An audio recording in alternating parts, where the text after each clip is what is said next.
Yay. Yay! Hey friends, how is everyone doing today? It's Sunday. There's apparently a big game going on, like Something about football. football, baseball, I can't remember, but there's really no competition here, right? Like everyone would much rather just be here with three cool ladies talking about comics, right? Always. Always. Um, so, first of all, thank you, Mars, for hanging out with me today. I know normally we do it Sunday mornings, but my Sunday shift is either like late or early, so I had an early one, so we're here late, which I'm okay with because normally I'm like, okay, like it's I got 10 minutes before I've got to clock in. So I'm clocked out for the day. So now there's no time constraints. There's no time constraints. So so happy to be here. And then of course, like over on the other side, I can't like reach through. Wait, other way. Okay. Yeah. We have another special guest with us, V from Read Across the Stars. So thank you so much for being here, V. Really quick, because you've been doing a lot of stuff on YouTube. Like what's going on with your channel? Like what are you doing? Good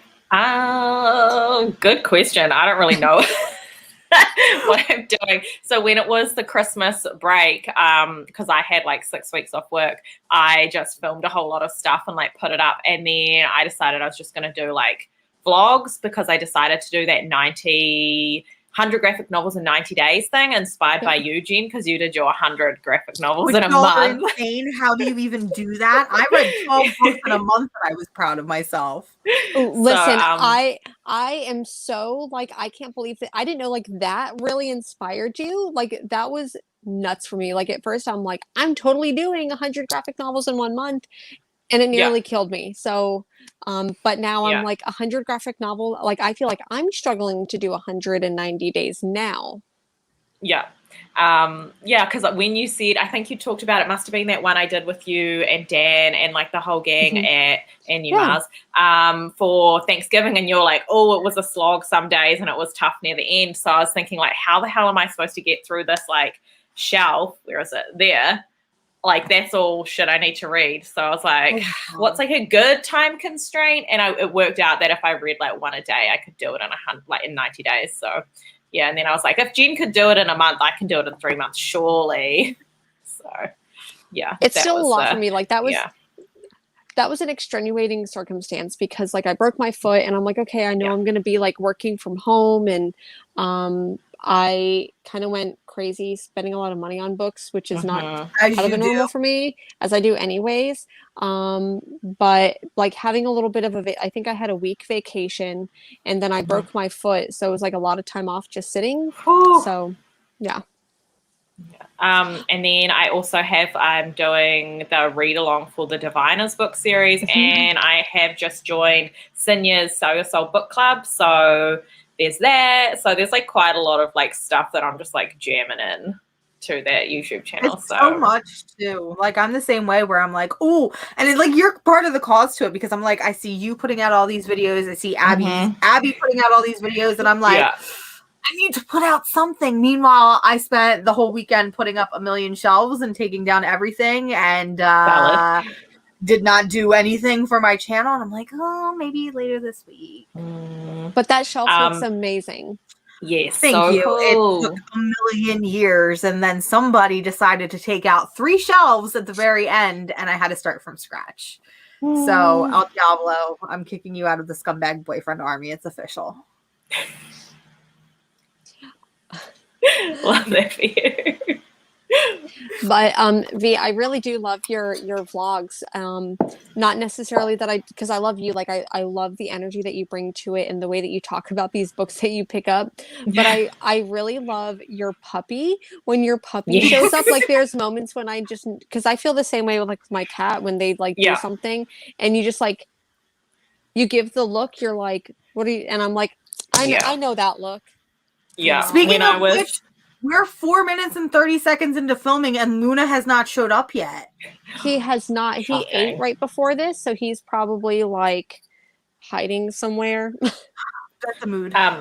Yesterday when I was on live with Sinya, my dog decided to be a mega brat and chew up this like box that I had stuff like sitting next to me and that I needed to post because she was annoyed that I wasn't paying attention with her. So then she had to like sit on my knee for 10 minutes, like belly out, while I like rubbed her tummy. And she's just like, ooh. It's the content we're here for. Oh yeah, my like goodness. it's not a video of me without Atlas being like, me too. So oh, I love it. yeah, I'm gonna great. I'm gonna go ahead and say hello to a couple people in the chat. Because there's a couple people here. So Kirby, hello, thank you. Like one of the first people to pop up, and Joe, thank you so much for being here. Or Joni Steele. Let me know if I'm pronouncing that wrong. And then of course we've got that comic girl. Howdy gang, howdy folks. And then we have Nat in the chat. Yay, hello. Nat. Hello. And then we've got Travis. Hello. Travis is so cool. He always like posts like, hey, we've got like this person doing on this channel. So Travis is like really awesome in Travis the community. is the hype man. He really is. Really, right? Love that. So awesome. we've got a couple of things to talk about this week. So let's go ahead and I'll go ahead and say hi to Banshee Queen. Okay, so let's go ahead and talk about some of the things that we picked up Future State was the first thing that we were going to talk about, right? Yes. Always Future State. Mm-hmm. I'm trying to I should have gotten like my books a little bit more organized here because I knew we were going to talk about that first. But whatevs. Which one do we want to talk about first? I'm going to talk about the one that I didn't like the most, and that was The Flash. I just want to get that one out of the way because I don't know if anyone else. I think you're the only one on that one. I think that there's a maybe select group that would really like this, and it's people who are really into Flash. I didn't love this title, but I know someone out there really likes it because they understand what's going on, but I don't. And that's it. Flash in and out. Fastest man alive. Yeah, literally in and out because he's so fast. I'm like also not. I've only got the first issue, not the second issue, because this only just came in for me. But I feel like the art doesn't quite line up with the story. It doesn't mesh well, in my personal opinion. So I feel like that also kind of makes it a tough read. For sure. Yeah. And especially because I feel not necessarily, I mean, of course, I feel like DC, a lot of their artwork is just really dark, but I feel like it's also really cluttered. I'd almost wish that the artwork was a little bit more open, I guess. And I feel like with Future State, we've seen a lot of like very beautiful art. We've seen Jen Bartel, we have DeMeo, Joelle Jones. We've got a lot of really great artists that bring a lot of unique and more. We got a lot of really unique styles coming to the table that we don't see normally with regular DC. So I feel like with what you just showed Jen and V, like that just seems very traditional DC, if you would say. Yeah. Like that house style artwork, yeah. Who's the artist that was on the Batman Annual 5 with Tinian? That Clown Hunter annual. I really wanted more artwork from that guy and like something for Future State, but I haven't seen it so far. So no, I'll get on the Google machine. Please hold, caller. One of the other titles that I got, I'm not sure if either of you ended up picking this one up, that I really enjoyed was Superman of Metropolis. Did either of you pick this one up, read it? I'm picking it up tomorrow because it's public holiday weekend here. So, what public holiday is it? It's Waitangi Day, which is it's kind of like it's a day that we observe the signing of the Treaty of Waitangi, which is when the colonizers and all of the Māori chiefs went to the town of Waitangi, which is in the top of the North Island, and they signed the treaty. However, there were like two versions of the treaty, and the version in Māori and the version in English were very different. And so they go up to Waitangi every year, and we have a public holiday for it so that they can negotiate the terms of it and make sure that reparations are paid and make sure that the Crown are keeping up their end of the deal. This year they're announcing a new Māori public holiday for Matariki, which is like the sort of like winter solstice. So yeah, that's Waitangi Day. So we do that, and it's very somber, and we don't have any like fireworks or any like celebrations or anything like some other countries do on the day of their like colonization. So ours is very, very serious day. I feel like that's us here in the States, where we have Columbus Day, but there has been a recent push for there to not be Columbus Day and to have Indigenous Peoples Day. So that's been replaced in some places. They don't celebrate Columbus Day, but it's kind of like varies state by state or city by city. So yeah. Huh. It was interesting because Australia Day was the other month, and they were making like a really big deal out of Australia Day, and Australia is in the same situation where the Indigenous people were and are still really oppressed. So it's really insulting to celebrate Australia Day, given that, you know, colonizers came to Australia and it was just like a prison island, and then they stole the land from the Indigenous Australian people. So it's weird that they like get drunk and wear the Australian flag. So yeah, that was like a hot topic of conversation, especially for us where we don't do anything like that. Like we all stay home and like watch the Waitangi stuff on TV, and that's it. Anyway, a complete disconnect. I love talking about politics, so I know everyone mostly came here for comics, but I do personally love, like, I will talk about politics like all day, every day. But so anyways, you're waiting to get your comic books for interest, for a pretty good reason. But I won't give spoilers away for this, but you can spoil it. Don't worry, it's fine. I'm used to it. It's okay if you want to. Well, I don't want to, even for you, but even for anyone in the chat too. But I like this title a lot more than I thought that I would, and I like number 2 more than I like number 1. So that's good to hear. I'll go ahead and just say that. Good to hear. Yay. I did like the first issue. I thought it was quite good. I wish it was better, but I still liked it. So I'm excited now. Yay. And I know that you and I were just talking about this one, Mars, but Harley Quinn. Yeah. What were your immediate thoughts on Harley Quinn number 2? Listen, Black Mask is the sexiest person on the face of the earth, and that even upstands Thomas Elliot Hush, aka the #1 Batman husband. So I was reading this backstage with Jen before we went live and before you showed up. And I looked at Jen and I was like, this is the horniest book I have ever read. And I don't think it was even intentional, because just the way that DeMeo draws Black Mask and some of the dialogue that Black Mask has, I'm like, holy shit. Like he's wearing this like very voluptuous like fur cape. He's got like the gold detail in his skull. And I'm just like, please take me home. But don't kill me, because I know the type of person you are. Listen, I love Black Mask. And again, this is something I was talking with Jen about. I don't know what it is about like the really, really crazy villains in Gotham, like other than Joker, but like Black Mask, Hush, even Professor Pig, for lack of a better word. Like I like the crazy boys of Gotham, and I don't know what that says about my character, but I really have good taste.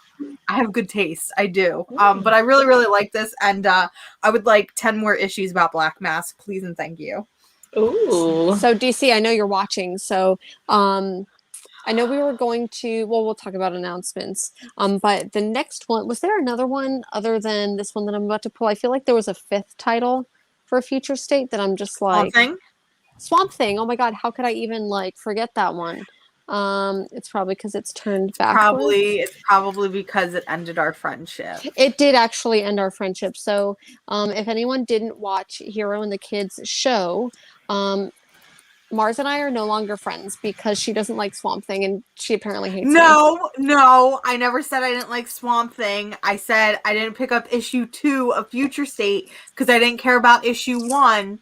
But I am going to pick up issue 1 of the ongoing series because I think it's going to stylistically take a different tone. Okay. Jen is putting words in my mouth. And if anybody would like to be my new co-host on Sunday mornings, there's an empty spot. I'm kicking Jen out of her own show. Mars specifically said, she's like, Jennifer, not only do I hate Swamp Thing, but I hate you. Those were her words, not mine. Exact words. Exact words. Watch it on the replay, guys. Yeah, go and watch. I love Swamp Thing, and I'm surprised because you're like, oh, like all these DC boyfriends, but Swamp Thing is my DC boyfriend, so Well, at least then we're not fighting over him. That's true. I'd be willing to share Swamp Thing. I think there's enough of him to go around. I've been wanting to read Swamp Thing. I've actually been like thinking about reading the Scott Snyder New 52 run because I always hear really, really good things about that run. And I've seen some of the art in that run because I think it's unique. Is it Yannick Paquette who does the art? And I've seen some of the redesigns and I'm like, listen, I'm a little intrigued here right now. Just a little bit. So I'll put it on my TBR. V, are you going to be a tiebreaker for us and be like, and this could be even issue 1 on Swamp Thing, not necessarily issue 2. I haven't read it yet. I haven't got it. I had to buy it from like a shop in Auckland and I didn't want to pay the $12 postage for just one comic. So it's still sitting up there waiting for me to buy more stuff from him before I read it. So, but I'm going to go for Camp Swamp Thing. Sorry, Mars. Okay. So I'm glad that at least Nat here is here saying that they love Swamp Thing. So thank you, Nat. I'm just gonna leave this up the whole show. Yes. The whole show. It's very important. It is very important. So I thought that at the end of this one, I don't want to spoil it, but the end of this did get really emotional, and I thought it was adorable. Swamp Thing is getting their own title. With Ram V. With Ram V. Hopefully I'm personally starting a campaign to get Rodney Barnes to do Swamp Thing. So hashtag Rodney Barnes for Swamp Thing, because I would love that. So anyways, but I love, is it Ram V? Ram V. Yeah. Okay. Mr. V. Yeah. I'll just call him Mr. V. I don't know. Is going to be doing Swamp Thing. Does it mean I can marry him? Yes. You're already married. That's what that means, right? True. Okay. Good point. Yeah. True. So I really enjoyed Swamp Thing. If people didn't already know that about me, I love me some Swamp Thing. All right. So then the last one. I know that I'm pretty sure that. Okay. I just love my girlfriend. I just love my girlfriend Yara Flor so goddamn much. Holy shit! I think I read both of these issues like 5 fucking times. Like, I know I said it in our first show where we talked about Yara, but she is like the best thing to happen to DC Comics in such a long time. So in issue 2, we get to see her go down to hell, and I was completely wrong on my speculation. I thought that Yara Flor was going to hell to save Wonder Woman, like Diana Prince Wonder Woman. It turns out to be somebody completely different. And maybe this is me projecting, but I got some very queer vibes from the end of Wonder Woman issue 2. And I'm just like, so you mean I do have a chance with Miss Yara? Yeah. I love this issue. I absolutely loved this issue start to finish. I love everything about Yara.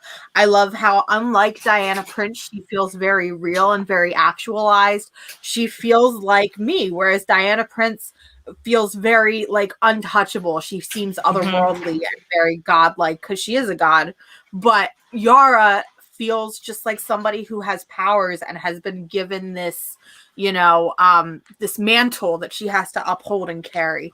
And I also love the redesigns in Hell for Persephone and for Hades. Like, it is just, listen, oh my God, the glare is real. But listen, just know Lore Olympus has got nothing on Joelle Jones, man. I am such a hoe for Greek mythology, and I now want Joelle Jones to do an entire Greek mythos comic.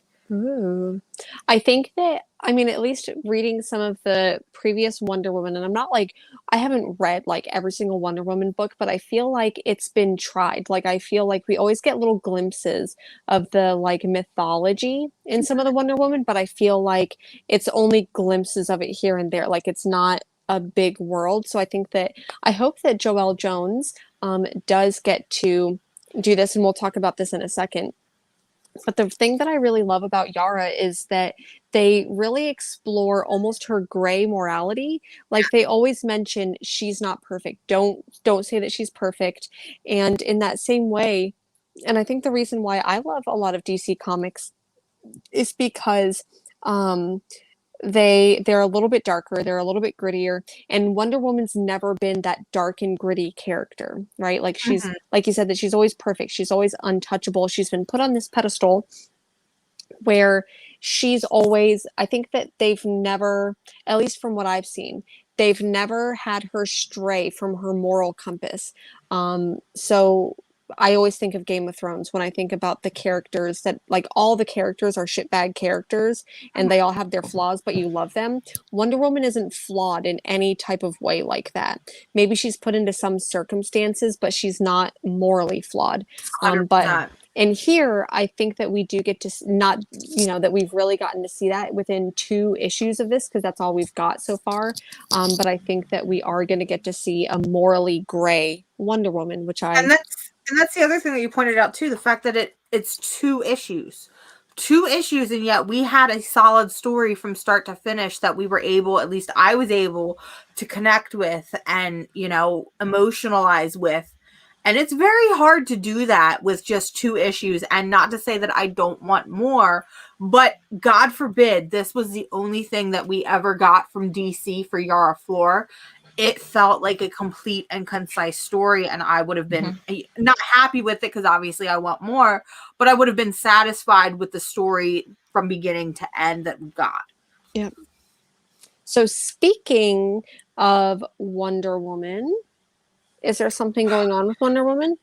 So it was announced on, I believe, Thursday or Friday that Yara Flor, the loves of our lives, is going to be getting her own ongoing series done, of course, again by Joelle Jones. So it's my understanding that it is going to be a direct continuation off of the Wonder Woman Future State title. The only thing that I'm confused about personally is this jump from Wonder Woman to Wonder Girl. I don't know how I feel about that, but we are getting more. Isn't it supposed to be a prequel?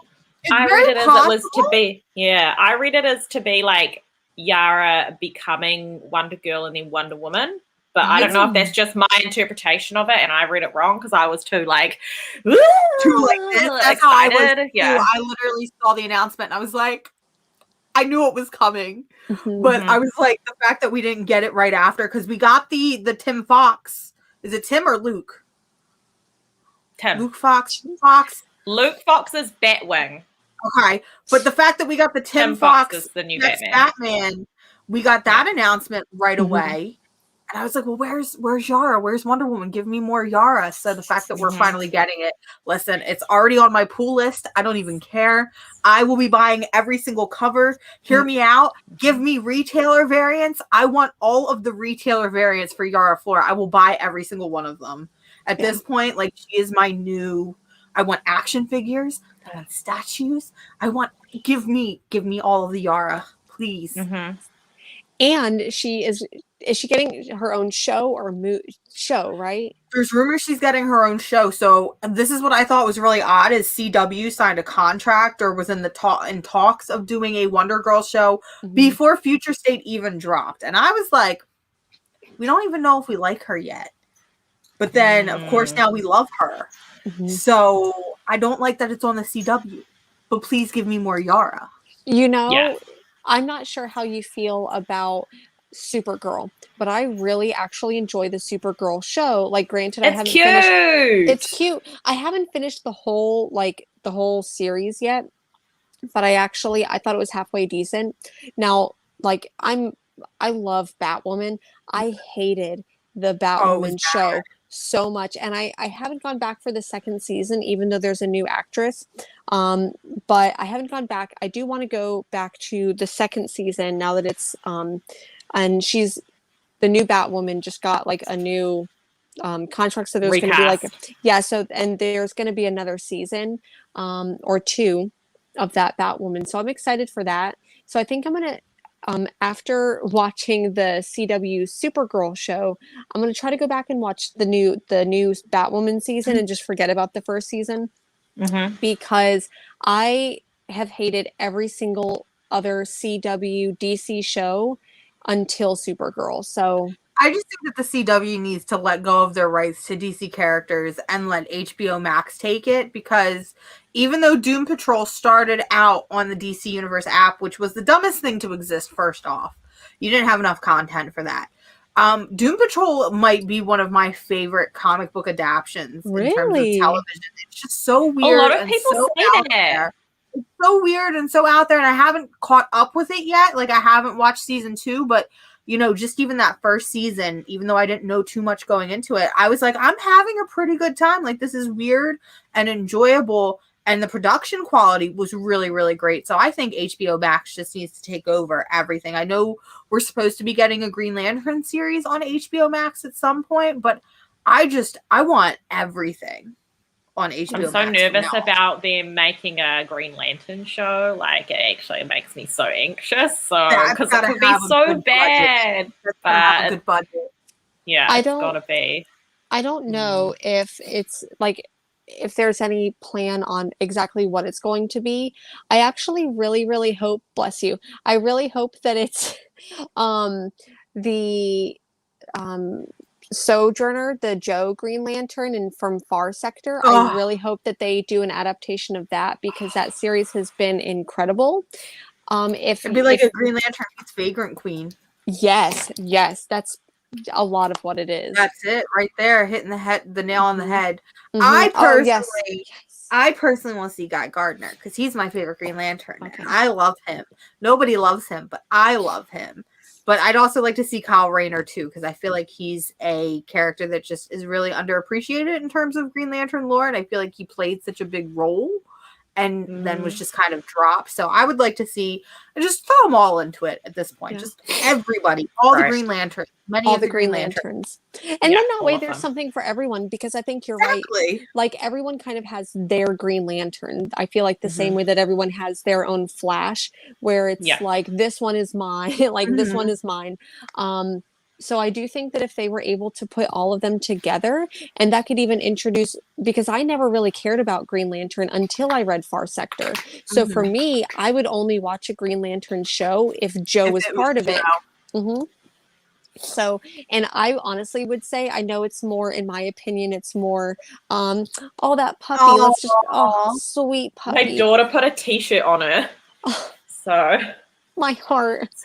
Come for the comic talk, stay for the puppies and the kitten. I don't know when the kitten will show up, but he's around here somewhere. He's black in the day. If you haven't watched the Watchmen show on I HBO, still need to. That one is, even though it's not an adaptation of any of the Watchmen comics, it is a phenomenal show. I absolutely loved the Watchmen show on HBO. So that's my 2 cents on that. Any other comic announcements, show announcements? There is. So Future State also announced Friday, or well, I guess DC Comics announced another spinoff of Future State, and it is Jason Todd, Future State comic. And I know that's not what it's called, and I know I looked it up right before the show, but my goldfish brain, I've totally forgotten what the title is, but it's supposed to be Jason Todd. And listen, I will read this book, and here's why. He's not ugly anymore, okay? Jason Todd has been so ugly for like 2 years. I don't know what they were thinking. I don't know why they thought it was cool to give him a crowbar as a weapon. I'm tired. I just want sexy Jason Todd again. I was so excited when they announced DC Urban Legends or something like that. Yeah. Where it was Batman and Jason Todd teaming up. And it was, thank you, Travis, coming in for this, Dave. It's called Future State Gotham. But Batman Urban Legends, I was so excited because it was supposed to be a Batman Jason Todd team up. It was being written by Chip Zdarsky. So I was like, oh, I might finally get my bisexual trash Jason Todd. And then I saw that he was still ugly. And I'm like, I'm not even going to read this book. So DC Comics, thank you for finally listening, even if it's in a Future State tie-in title. I don't know. But just free my boy. Jason has been wronged for like 6-7 years. Chaos, that is rude. On this channel, on this show, we love and respect Jason Todd, okay? He may not have been the best Robin, but he is best boy, and we respect him in this house. Did you guys talk last week about the Tom Taylor Dark Knight comic? I think we did, didn't we? I was going to say, as soon as I heard Tom Taylor, I just point to you because, like, I know you would know. I love Tom Taylor. He's so rad. He's my man. He's I will have him for myself. We must protect him. I love him. Protect him at all costs. Just give him anything he wants to write. He never seems to do any wrong at this point. I want him. Listen. After reading Injustice Year 2, I need him to write a Green Arrow Black Canary comic. That's all I want. Yes. Okay. Listen, I sat there and just cried ugly tears when she proposed to him, and then they finally got married. And listen, I just want a Green Arrow book back in my life. And I got blue balled this week. I'm going to derail and talk about this. So Phil Hester, who did the ginormous Green Arrow run in the mid 2000s that I absolutely adore. It's my favorite run of all time. He was talking on Twitter about, if you like Green Arrow, stay tuned on Monday for this announcement. And it was with Kevin Smith. And here I am thinking, holy shit, we're going to get a new Green Arrow book announced. Holy shit. What if Mia Dearden and Connor Hawke come back to the DC universe after being gone for like 10 years? Oh my God. What if just whatever? It was just everything was running through my head. Monday comes around. It's a fucking charity drawing. Apparently Phil Hester did some artwork and Kevin Smith signed it.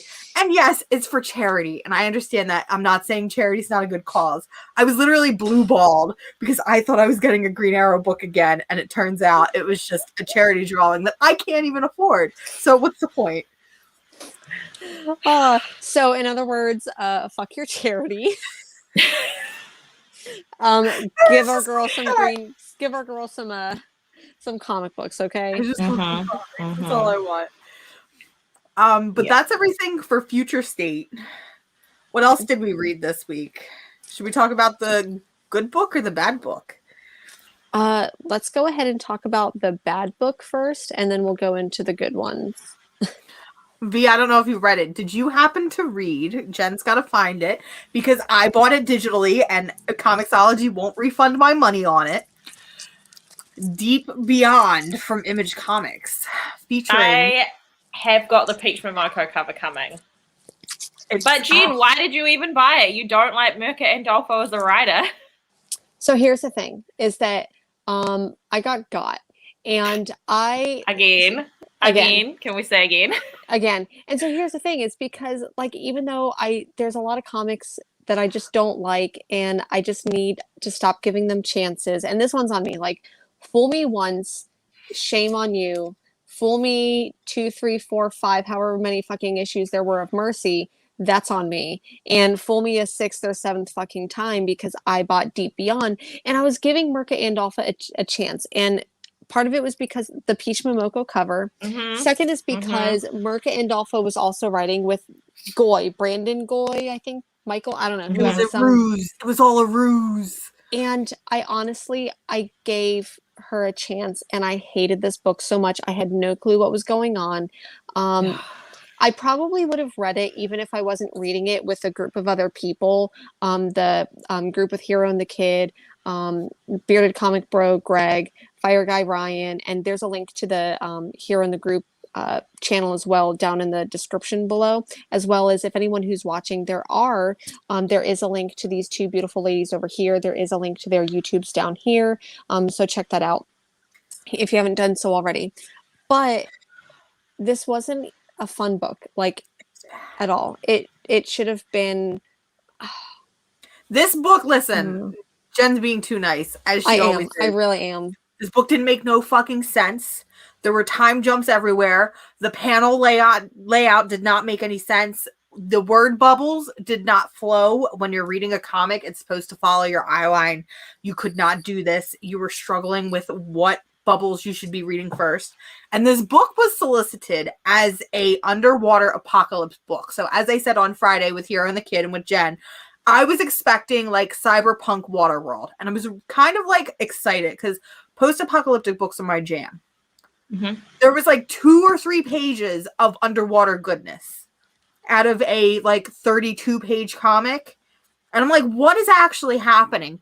And I I like hot takes in my books. I like woke takes in my books because I am myself a big SJW. This book was throwing in so many hot takes and so many woke moments that didn't make sense and didn't fit with the type of book it was going with. No. They were talking about how people have become too carnivorous and that now they have to clone cows. I'm mad that that's what I remember about this book is the fact that they cloned cows and only 5% of them. I'm mad that I know the exact percent.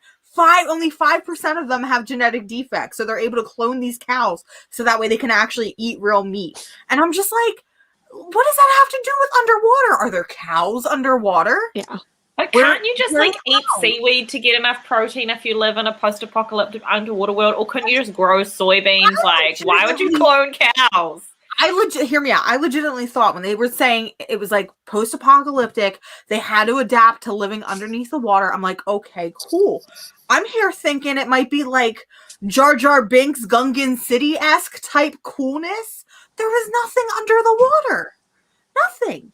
So, Mirka and Dolfo, you did it again. I'm done trusting you. Please go back to, she's a great artist. She's a phenomenal artist. I love the art she did for that Punchline one shot. I thought that was fantastic. Exactly. Like, she can just go back to doing that. Yeah. Thank you. She can't write. I'm sorry. She can't do it. I will say this. This was not a fetish book. So I will give her a +1 on this. There was no fetish, despite having, and it's only issue 1, so who knows? The tentacles could strike again. Oh, man. But the tentacles could strike. But what's going on with this book? I don't like this book. You just gave me a little bit of hope.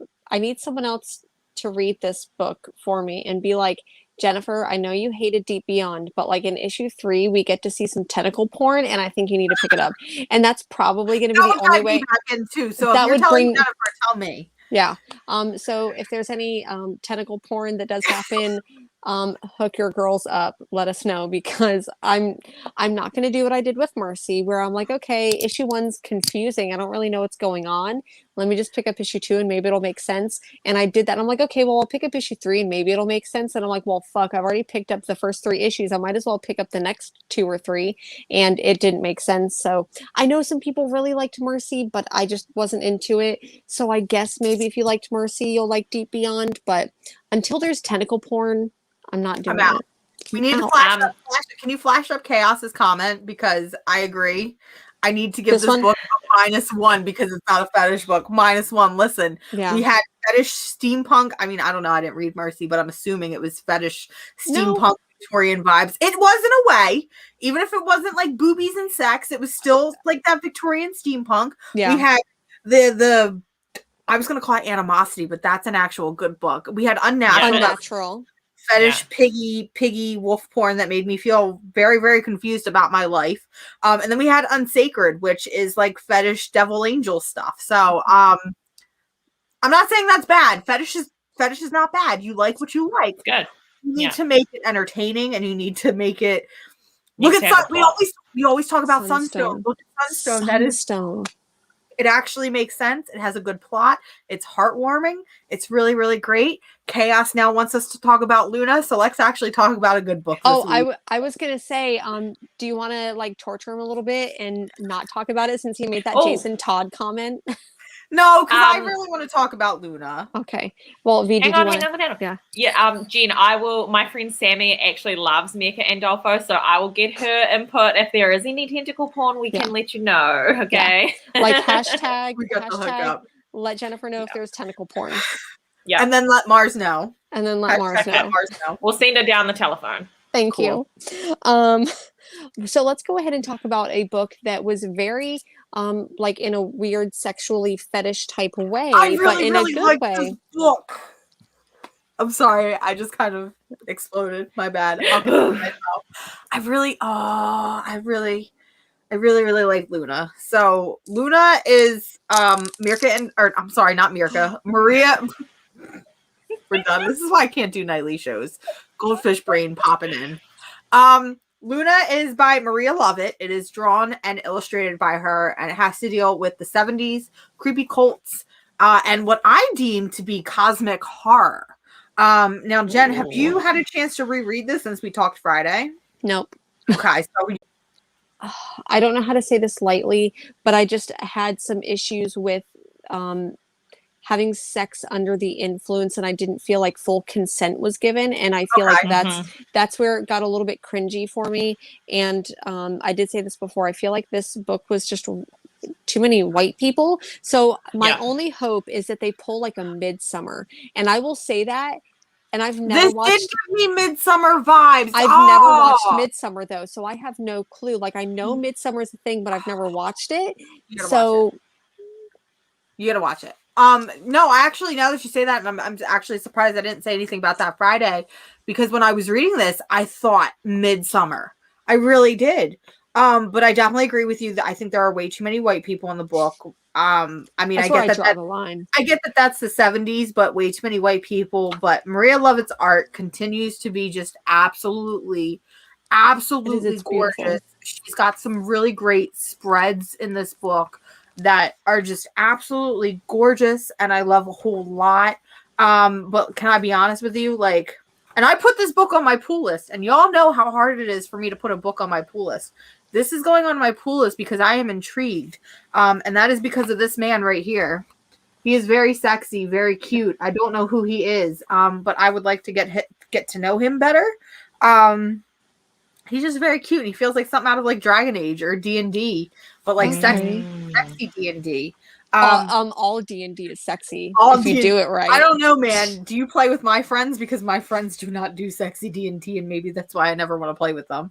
Okay, so I usually DM, and the person who I've been waiting for you to DM a game so I can just jump in. Okay, done. We'll make this happen. I think we need to do like D&D live. And live stream it, because I think it would just be really fun. So in the chat, please tell Jen she has to hold on. You're this way now. She has to DM for us, and we'll do a live D&D thing.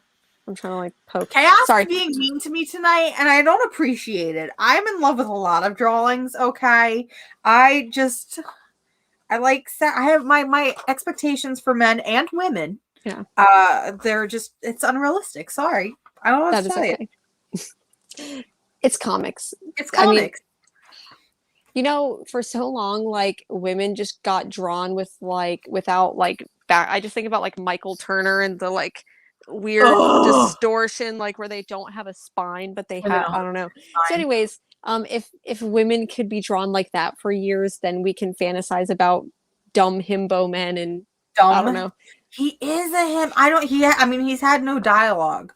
But he definitely gives like, and he's just there to be sexy, basically. He gives smart himbo energy, so I'm here for that. Smart himbo. Does that kind of exit out if you're a himbo? If you're smart?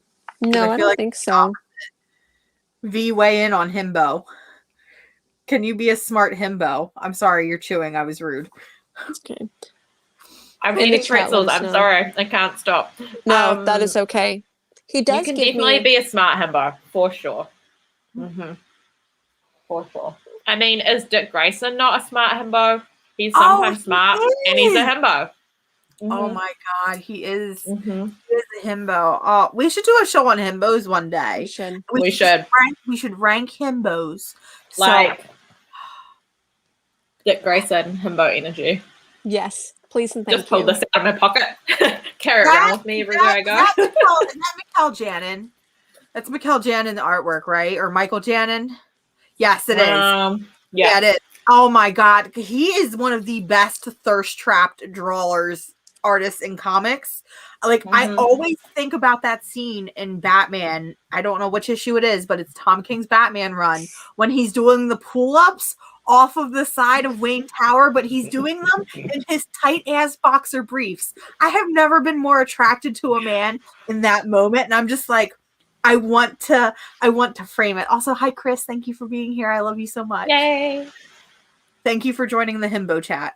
Himbo chat. Himbo chat. Come for the comics, stay for the puppies and himbo chat.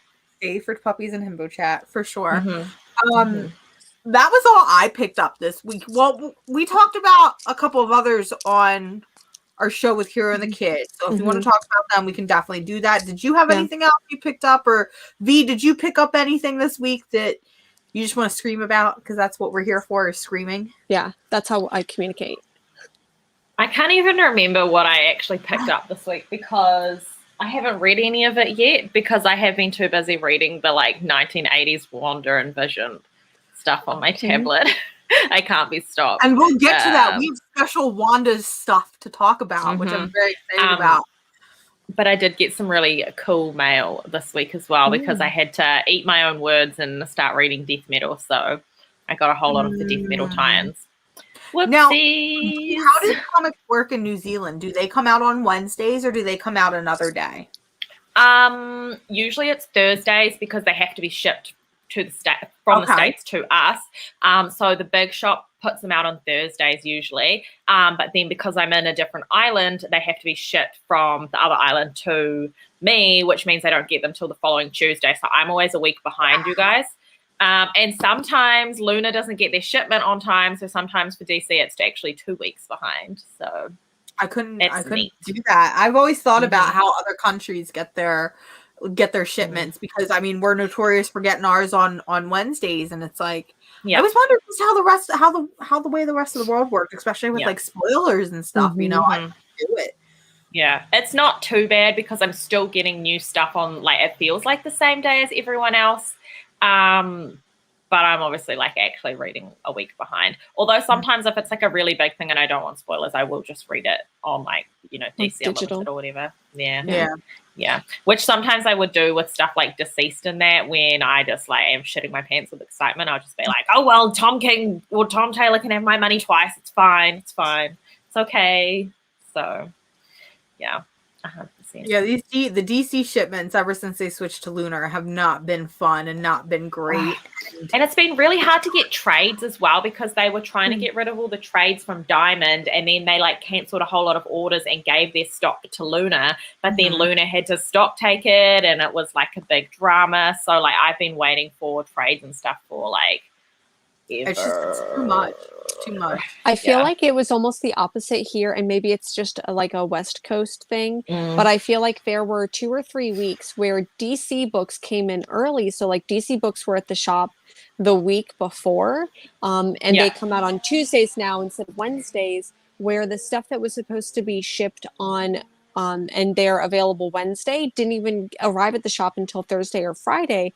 There were 2 or 3 weeks in a row where non-DC books, so the Diamond books, ended up being a little bit later in the week, which was kind of weird, and super annoying as well.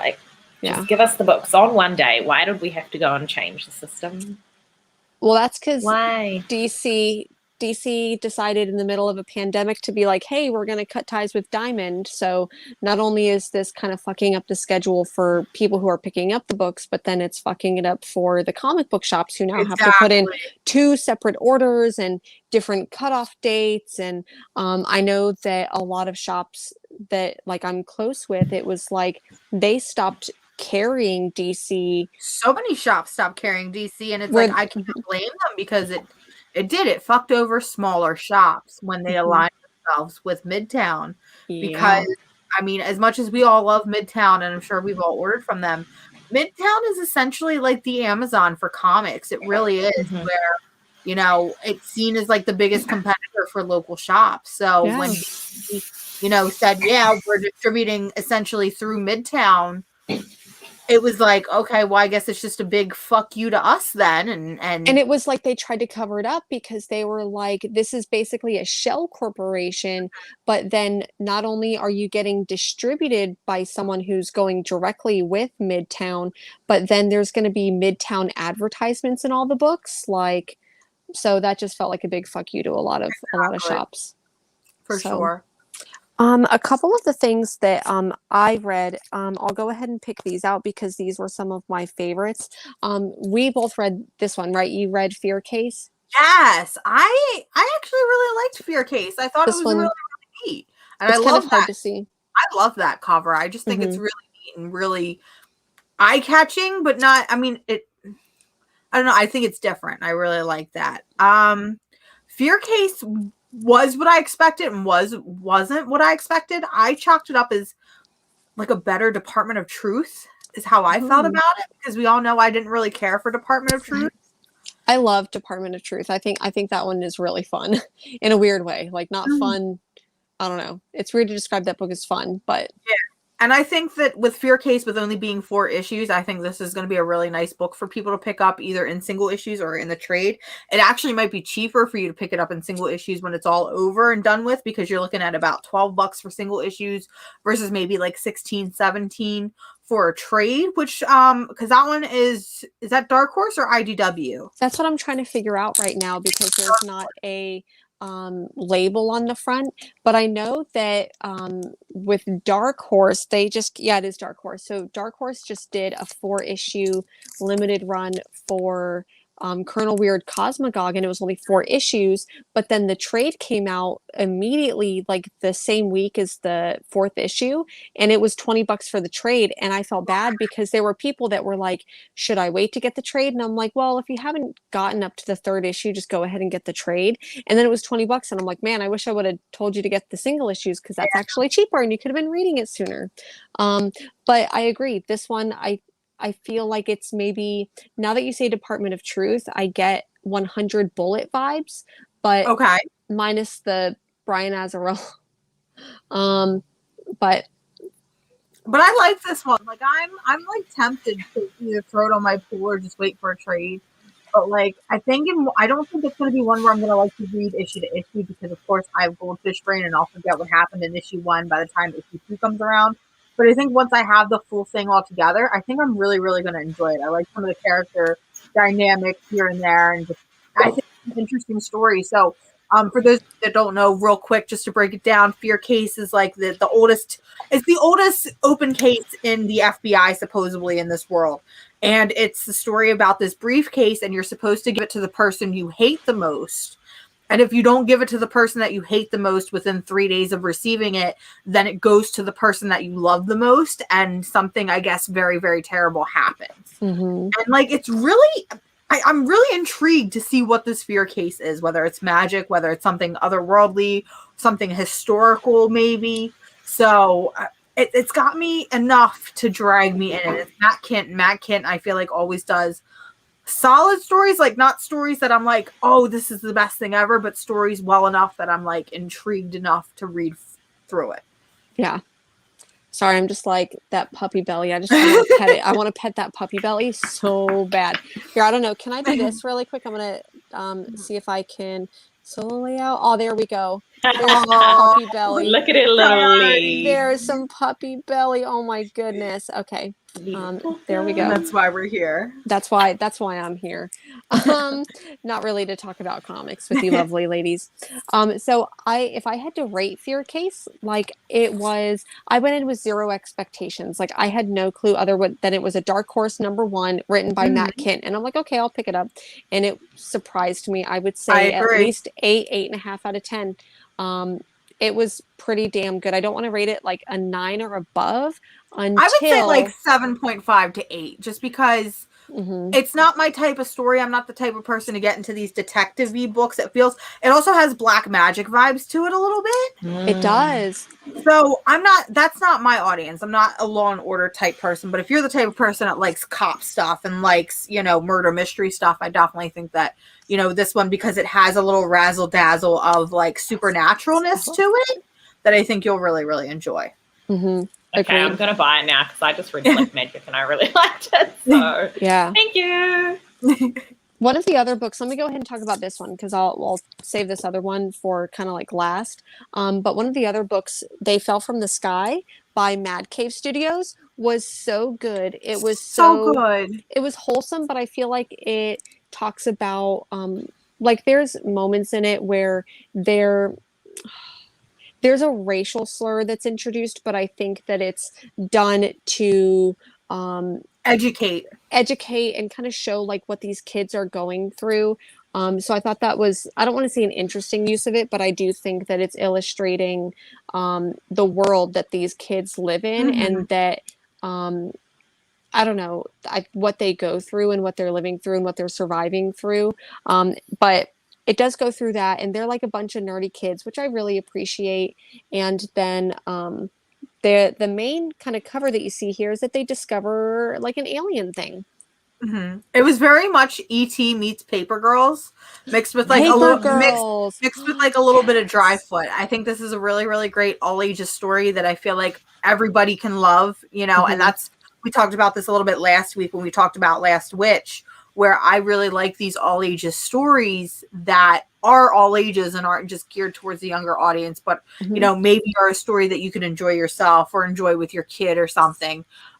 You know, but I really liked it. This is our first new title from Mad Cave Studios in 2021. Yeah. I know we have Nottingham coming up soon as well, which I'm really, really interested for. So I'm hoping to see how they kill it with 2021, because in 2020, you know, we had Stargazer, we had Dryfoot, we had Villainous, we had Terminal Punks. We had Pantomime. Like, they were off the charts, and it was all like later half of 2020 that they were doing this. So 2021, can't wait to see what comes through for them. And speaking of, just because I want to talk about like Mad Cave, just since we're talking about them, I feel like so many of the titles from Mad Cave have been so consistent, where even with a publisher like Image, where I am like an Image stan, like I will buy anything Image, and stuff like Deep Beyond that's coming out, and even some of the stuff by big name writers, I'm like, this is trash. I'm not enjoying this. We had Deep Beyond, we had Decorum, we had Scumbag. Like, they were just, I mean, half of these books I didn't even pick up because I was just like, I'm so uninterested right now. Everything kind of looked and felt the same. Yeah. There are a couple of like standout titles that I enjoyed, and like ongoing stuff like Bitterroot, Philadelphia. Like, I love those titles. Oh, yeah. But some of the newer stuff, I'm just like, eh. But with Mad Cave, I feel like all the stories are authentic. They're similar. Like, you know, they're all going to the same party, but they're different personalities. So I really enjoyed this a lot. And I do just want to say hello to Small Town Collectibles, who just started following today. Each of these two lovely ladies has their own channel as well, and the link is in the description below. So go follow Mars, that comic girl, and go follow V from Read Across the Stars. And there's a couple other channels that we fuck with, that I fuck with, that are in the chat as well, or in the description as well. So thank you for that. I feel like, yes, like the titles that we just mentioned for Mad Cave. Stargazer. Terminal Punks is one of my favorites. It's about a like Battle of the Bands punk group that is flying to New York, and they get locked in an airport where there's like genetically modified animals running rampant, and it's just really cute. But Stargazer is another like... Stargazer is like Stranger Things meets Paper Girls meets just really... No, it's... I lied. I take it back. It's like Stranger Things meets X-Files. Yes. It's very, very weird. Okay. Now you're selling me. Okay. Exactly. Yeah. Very, very weird. Very, very psychedelic. But I said last year that it was going to be like one of the big hits of 2020. And I'm hoping, fingers crossed, I'm hoping that it gets nominated for an Eisner, because what Anthony Cleveland managed to pull off in 6 issues, it's insane. And it's emotional, but it like I feel like each issue of Stargazer gives you like a cliffhanger at the end, but then it doesn't do it like, oh, I'm just going to throw out this random cliffhanger and then not deliver in the next issue. Like, I feel like it delivers in the next issue, or at least in the rest of the series. Every single time. So Stargazer was another really good one as well. I think those I wish you guys could see the adorable, like, adoring eyes she's giving me right now. She's just like giving me the I love you so much face. It's giving me life. I would, if someone gave me belly rubs like that, I would do the same thing. 100%. I'll give you belly rubs like that one day, Jean. Don't worry. Yeah. When we both come to move in with you, when we bring our comic collection, just like lay in a circle, belly rubs all around. Yeah, exactly. Yeah, it's gonna happen. It'll be great. Also, my comic shop messaged me and said my trade of Philadelphia is finally coming in, so I will read it this week. Is that volume 1 or 2? Yeah, volume 1, and I've got volume 2 coming as well because it's been solicited now. So beautiful. And I started buying the singles, of course. I started buying from issue 12. I think it's in that picture that I sent you before. So beautiful. Rodney Barnes is so cool. He is. I love the stream that you did the other day. I thought he was so cool. He's so like well spoken and like charismatic. Yeah. And even just to hear him talk about the personal things that went into Philadelphia. Like, I remember with the first time that we interviewed him, I was like, hey, there's this quote in the book that reminds me of Hellraiser. Is this a Hellraiser quote? And he's like, no, it's something my wife told me when she was divorcing me. And I'm like, oh, Wow. okay. And speaking of Philadelphia, wasn't there a spinoff just announced too? There was, that's coming to Maryland, Baltimore. So I'm really excited for that. So it's going to be good, I think, because I loved Philadelphia. It was probably one of my favorite things that I read last year, and I was like sad that I didn't pick up with the single issues, and I'm just going to read by trade. But I think I'm definitely going to pick up the first issue of the Baltimore spinoff, but I think I might stick with it too. Also, puppies. Oh my gosh. Sorry. Oh, you just have to have the puppy spam. You have to have the puppies. 1,000%. Yeah, I'm sure like that's the only reason we have 14 people viewing is because they're just waiting for the puppies. Like, it's on mute. They're just waiting for puppies to appear. For puppies. Puppies. So I know that this next title, I know that you and I both really enjoyed this. It was probably my favorite of the week, but that was Maniac of New York. And it slipped under the radar too. Like, I feel like I missed this one in solicitations. And then you were like, read Maniac in New York. And I was like, I've never even heard of this one. And then I remember seeing the cover on Twitter a couple of times. And I was like, how did I miss this? So do you want to kind of give off what it's about just briefly? Yes. And so this book is, I would say if I had to do like elevator pitch, to me, it's Nailbiter meets Gotham Central. So I feel like I almost didn't buy this because I'm like, I don't need like another serial killer book that just... And it looks very 90s and not appealing at all. It does. But even the interior artwork is great. The writing is great. I feel like all of the characters I was invested in. So it was I felt like it was a really good book.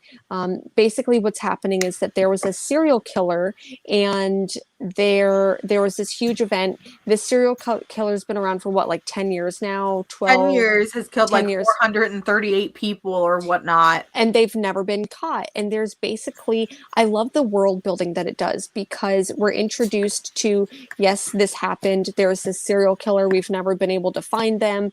Like, no one's going to do this case. No one's ever going to find him. It's crazy because he's just like a normal man. He's just like a Jason hack and slash, pulp horror villain. And that's what sold me on this book was I love slasher horror. I like horror, but when it comes to like my brand, it's always, slashers, Jason and Freddy and Mike Myers. So, but this was good, and especially with this and Fear Case coming out in the same week, I feel like both have very similar premises in their own way.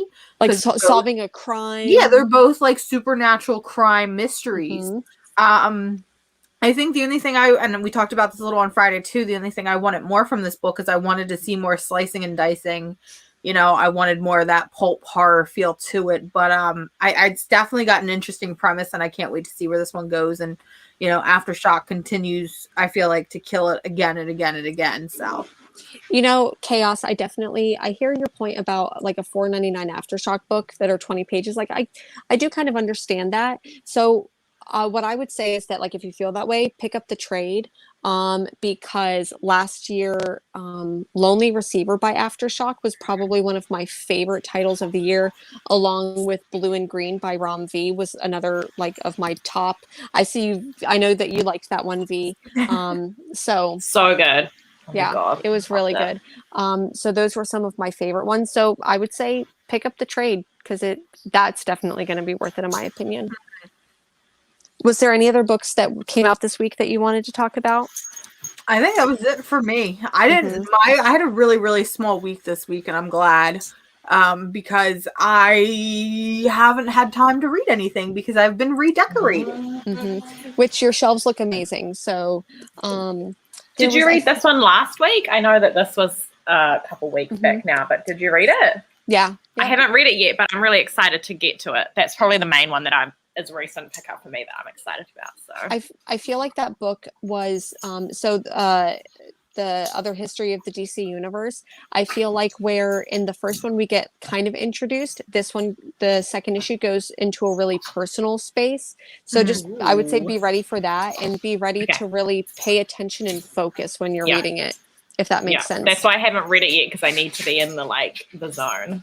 Yeah. Oh, sorry. Blue and Green was Image, and it was only in trade. But Blue and Green was another one of my favorite titles, alongside Lonely Receiver by Aftershock. Sorry if I didn't make that clear, but yeah, Blue and Green was only a trade Image, and I think it was $16.99 for that, but totally worth it. Cool. So, speaking of which. Do you guys see what I did there? Speaking of the chat. Yeah. So I don't necessarily want to go. I mean, I do kind of want to go into WandaVision. I just want to say that this last episode was a fantastic episode.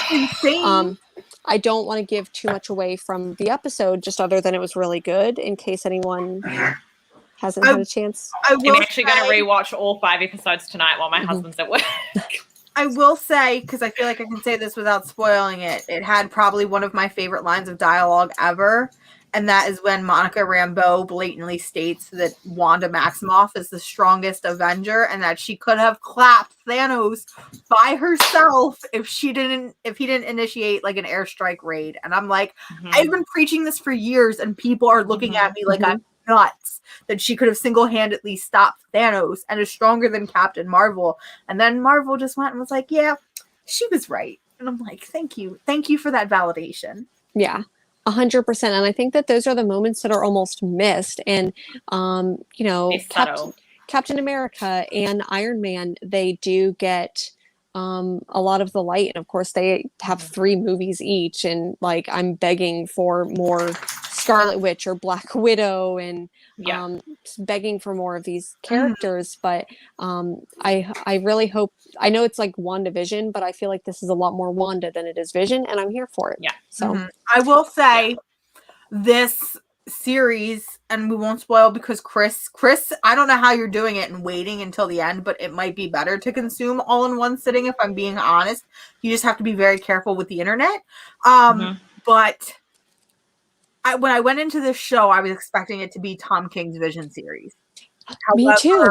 Now that we're starting to get into it, it feels very more House of M, mixed with maybe a little bit of Children's Crusade, maybe mixed with a little bit of this book here.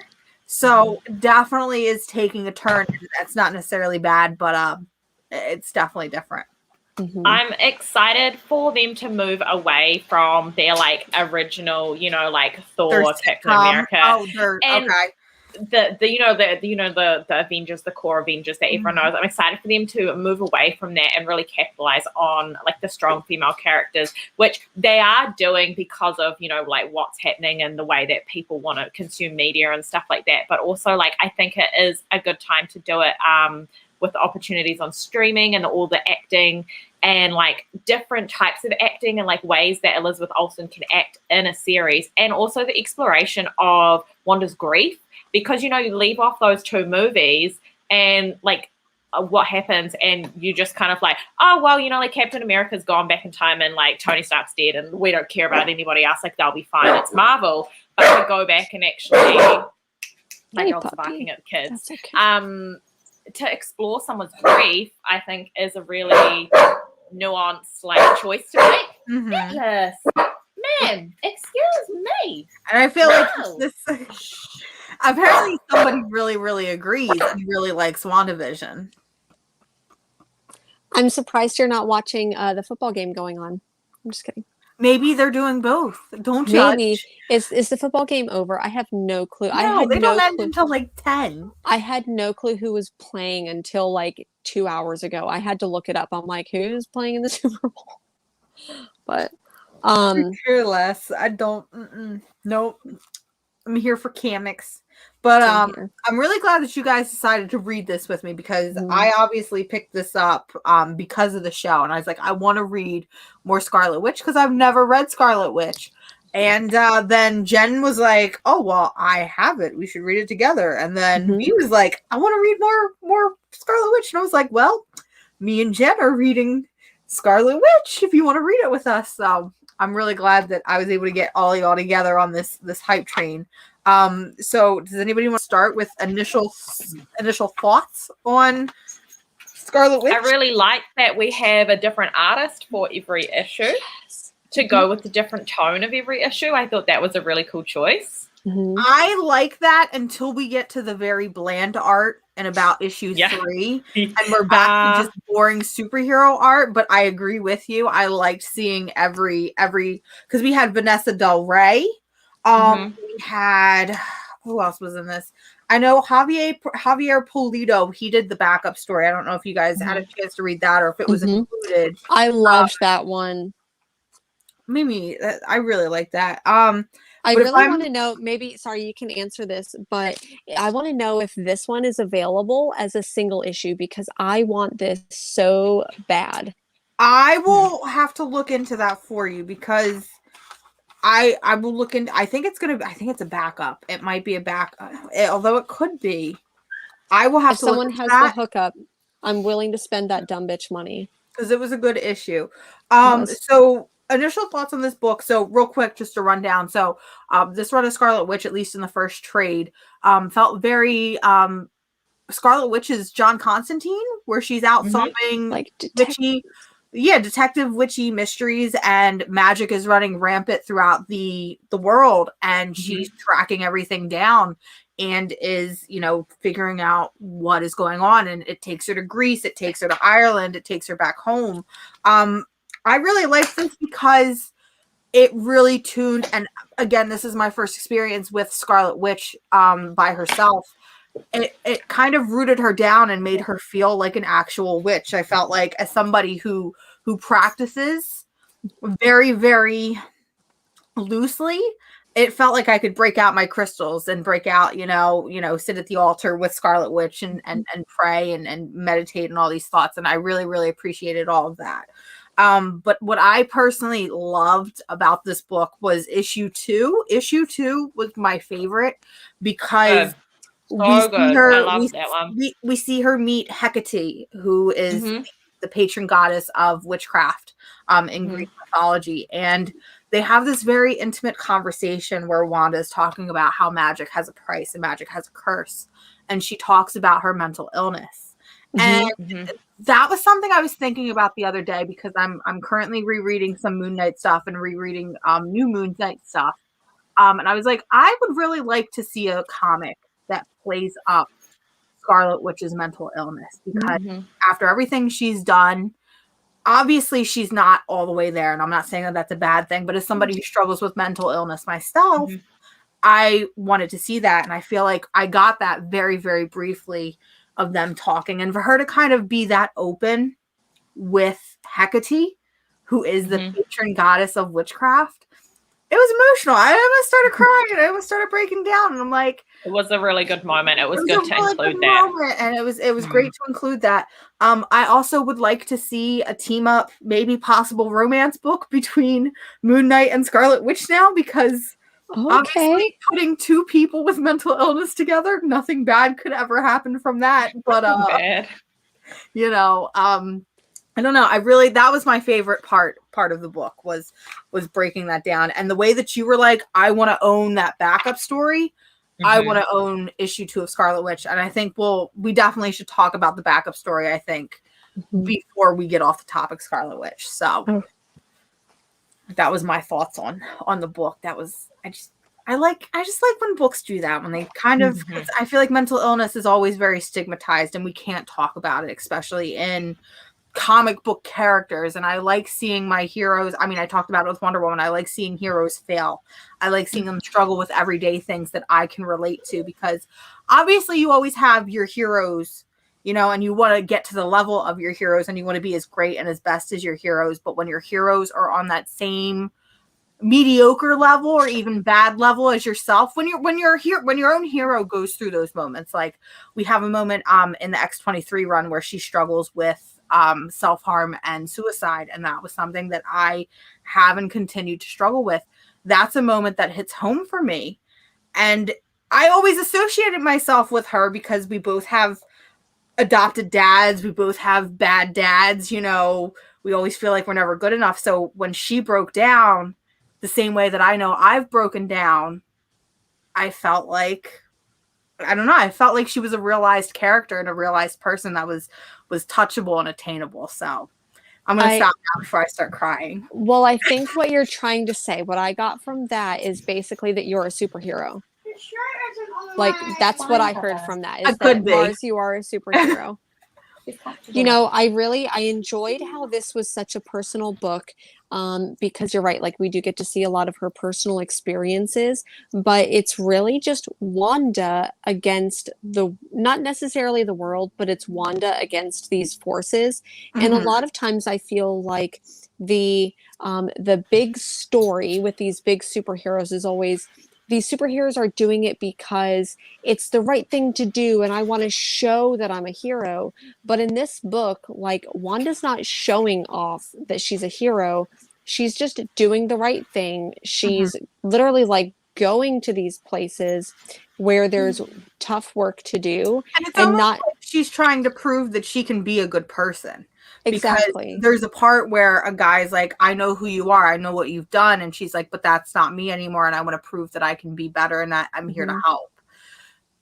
So yeah, what you were saying with that, I mean, it's great to see her like that.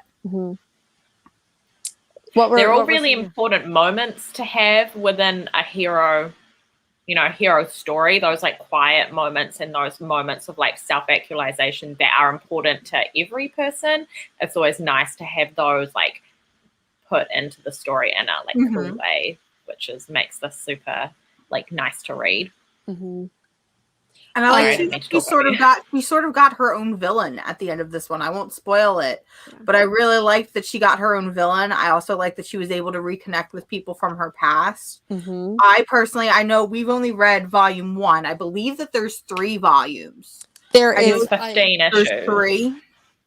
Yeah, 15 issues altogether. I'm personally really, really excited to read the rest of it. Oh, I love the trade dress for that 3rd one. Yeah. So I got the 2nd one and I read about halfway through it. And then, so there's a 3rd one as well. And because you're halfway through it, does it continue to hold up the way that the first trade does? It does. I won't. She ends up going to Paris, so I feel like it definitely, I would almost say, like Constantine meets Carmen Sandiego, like where's she going, where's our girl at? So I thought that was kind of fun, and exploring, like going back to the witchcraftiness. Going back to that, like she's going to different places and exploring the like witchy cultures of each of these places. And I was about to say that because we saw Greece, we saw Ireland, and then you just said we saw Paris. We see Paris, and we go to, is it Japan? I think that we go to. Okay. Hong Kong. She goes to Hong Kong. Yeah. So I thought that was really interesting. And each time she goes to these places, she has to like draw on the power, and basically like her knowledge of the witchcraft cultures of these places is how she defeats some things. So she's like, okay, what is the word for this? And so there's like things like that are going on that give you a little bit more of a culture without it feeling like cultural appropriation. Okay. This I can honestly say, because I know V, you really, really liked Black Magic from Image Comics. This is what I wanted Black Magic to be, because when I read Black Magic, I felt like it was very dense. I mean, it's Greg Rucka, and Greg Rucka tends to be a very dense writer. So I feel like for somebody with the goldfish brain, I was able to connect with this book a lot better, and I had a really good time with it, and I can't wait for more. So I guess what we're going to have to do is we're going to have to finish 2 and 3. And then we'll talk about those. And then I know you wanted to talk about, there's the backup story that is in this. And first of all, the art, Javier Peludo is, I feel like, such an underrated artist when it comes to Marvel. He did some of the Hawkeye artwork. I believe in the Jeff Lemire run. It was either in the it was in the Matt Fraction run, or he might have done both. And I really like his style because he tends to do very flat coloring with his work. But this backup story, despite it not having a whole lot of dialogue, well, so okay, beautiful to look at. It tricks you. It makes you think that there's a lot of dialogue. Yeah. And it's like, surprise. And it's Scarlet Witch basically goes to like a monastery. Yeah. Nunnery. A nunnery, and reveals the history of it, because I guess there are spirits haunting the nunnery and causing a nuisance, and she's there to not exercise but to figure out what's going on, and she ends up finding out that it was, you know, nuns who were accused of witchcraft and were having, you know, were put to death because of it. I'm going to put you up on the screen here. She basically goes back and rewinds time and not necessarily saves them, but puts them at peace. But there's one panel where she's standing there, and this is the part that I was really like shocked at, that this is where it happens. But there's one panel where it's when they're being accused that she's crying, not necessarily when they're dying or when they're being tortured that she's crying. It's when they are being accused, and it's in these like 3 or 4 pages that there's no dialogue. And I personally had to, like, I read through it and then I kind of read it backwards. Oh. I read it backwards so I could kind of follow it a little bit better. And I love comics, man. This is why I love comics, because you can get such emotional moments like this where there's no dialogue at all, and it's just the storytelling comes all the way through. We see that a lot with the Giant X-Men's. That Jonathan Hickman does, where there's no dialogue and it's just storytelling through art. And I love it. And yes, Chris, I think you're right. I think he did do some of the 2014 She-Hulk. I think. I love that sounds this right. last panel as well. Yeah, she's like, I'm going for a walk. Yeah. Here, I'm gonna put you up there. Yeah. Where she's like, I'm gonna go walk through the country. Yeah, it's been a long time since I've walked through the countryside or something. It was, it's just a nice ending to that kind of story that we see in that particular issue.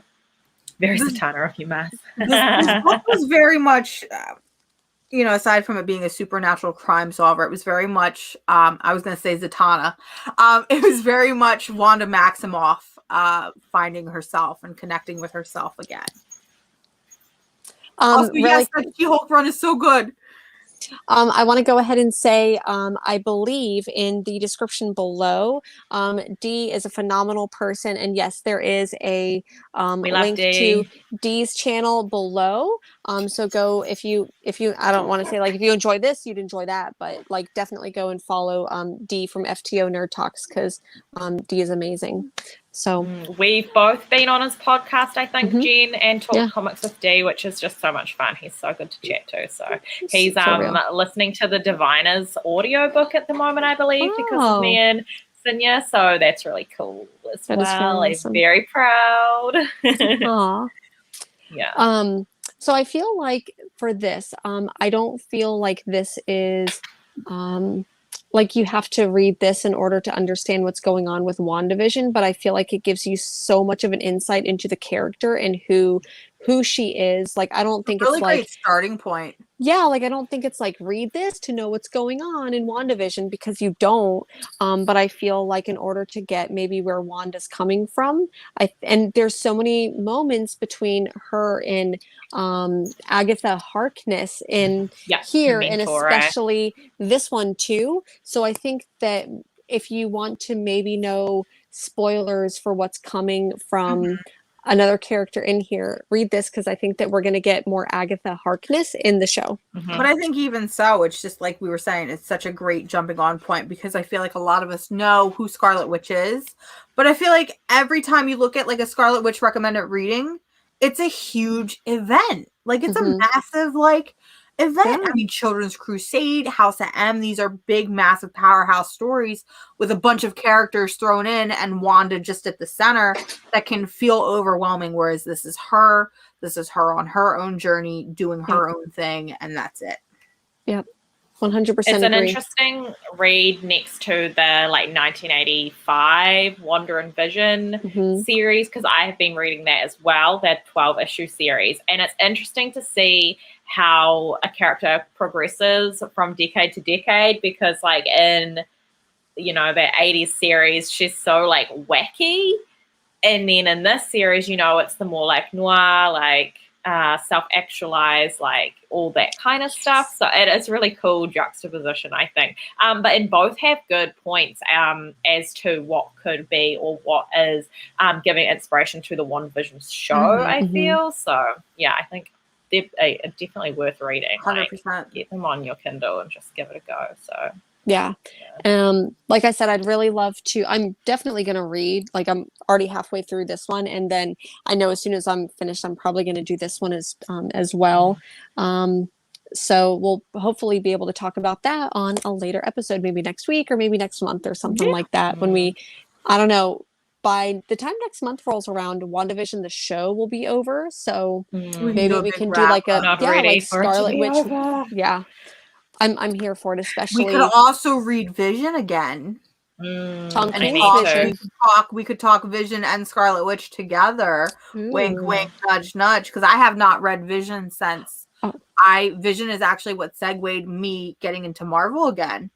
So I think it would be nice to revisit. That would be pretty cool. Waiting for the hardcover to come, so that would be fun. That's a beautiful hardcover too. Like the cool. Really cool.